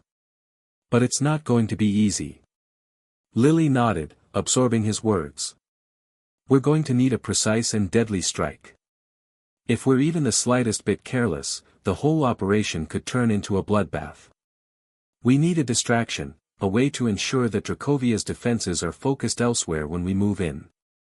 "We've got the perfect opening," Elon said, a glint of determination in his eyes. Our hacking teams have compromised enough of their lower-level systems to give us an opening. We can trigger a fake attack on one of their mining colonies, forcing their defense fleet to divert its attention. Meanwhile, we go straight for the heart. It was risky. There was no denying that. The plan was built on the assumption that Dracovia's forces would bite on the bait, and if they didn't, the coalition could be exposed, vulnerable. But the alternative was waiting until Dracovia had regrouped, and that would be far too dangerous. Lily felt a weight settle in her chest. She couldn't afford to hesitate. Not now. Do it, she said, her voice unwavering. We strike at the command center the moment their forces are distracted. The trap was set. A carefully orchestrated fake attack on one of Dracovia's mining colonies was launched, and within hours, the first reports came in, Dracovia's forces were diverting to defend the area. The command center, located on a nearby planet, remained relatively unguarded, an opportunity the coalition could not afford to miss. Lily and her team boarded the stealth ship once again. The ship's cloaking technology was pushed to its limits as it slipped through the fractured defenses of Dracovia's outer rim, heading straight for the command center. It was a long shot, but if they were going to pull this off, they needed everything to go perfectly. We're in position, Elon reported as the ship dropped out of warp and into the shadow of the command center's planetary defense grid. The massive structure loomed ahead, an imposing fortress surrounded by a network of defense satellites and planetary shields.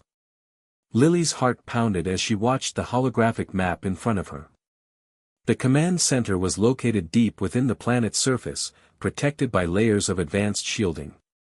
A direct attack would be suicide. But that wasn't the plan. We've got one shot at this, Lily said, taking a deep breath. We hit them with everything we've got, fast and hard. No second chances. Elon's eyes flickered with a mix of determination and resolve. We've got the best team for the job. This is it. The stealth ship plunged into the atmosphere of the planet, avoiding detection as it neared the command center. Below, the massive fortress sat like a sleeping giant, unaware of the impending assault. As they neared, the ship's cloaking system began to flicker with interference. Dracovia's planetary defenses had begun to react to the incoming intrusion. Brace for impact. Elon shouted, quickly initiating evasive maneuvers as the planet's defense systems fired at them. The ship was rocked by a series of blasts, but it held together. They had made it through the outer defenses, but the real challenge was ahead. Deploy the strike teams. Lily ordered. We need boots on the ground, and we need them fast. The ship's hatch opened, and the specially trained strike teams, equipped with state-of-the-art weapons and gear, rushed into the planet's heart. They moved swiftly, knowing that every second they wasted increased the risk of Dracovia launching a counterattack. Lily, Elon, and the rest of the team followed closely behind as they stormed the command center's main facility. The halls were eerily silent, save for the faint hum of Dracovia's power systems. They moved through the complex with military precision, avoiding detection as they systematically took down security forces and disabled key defenses. Elon, how much longer until we reach the core? Lily asked, urgency in her voice as they moved deeper into the facility. Not much longer, Elon responded, his voice calm despite the tension. We've almost got access to the core's main systems. Once we disable the central control room, the command center's defenses will fall apart.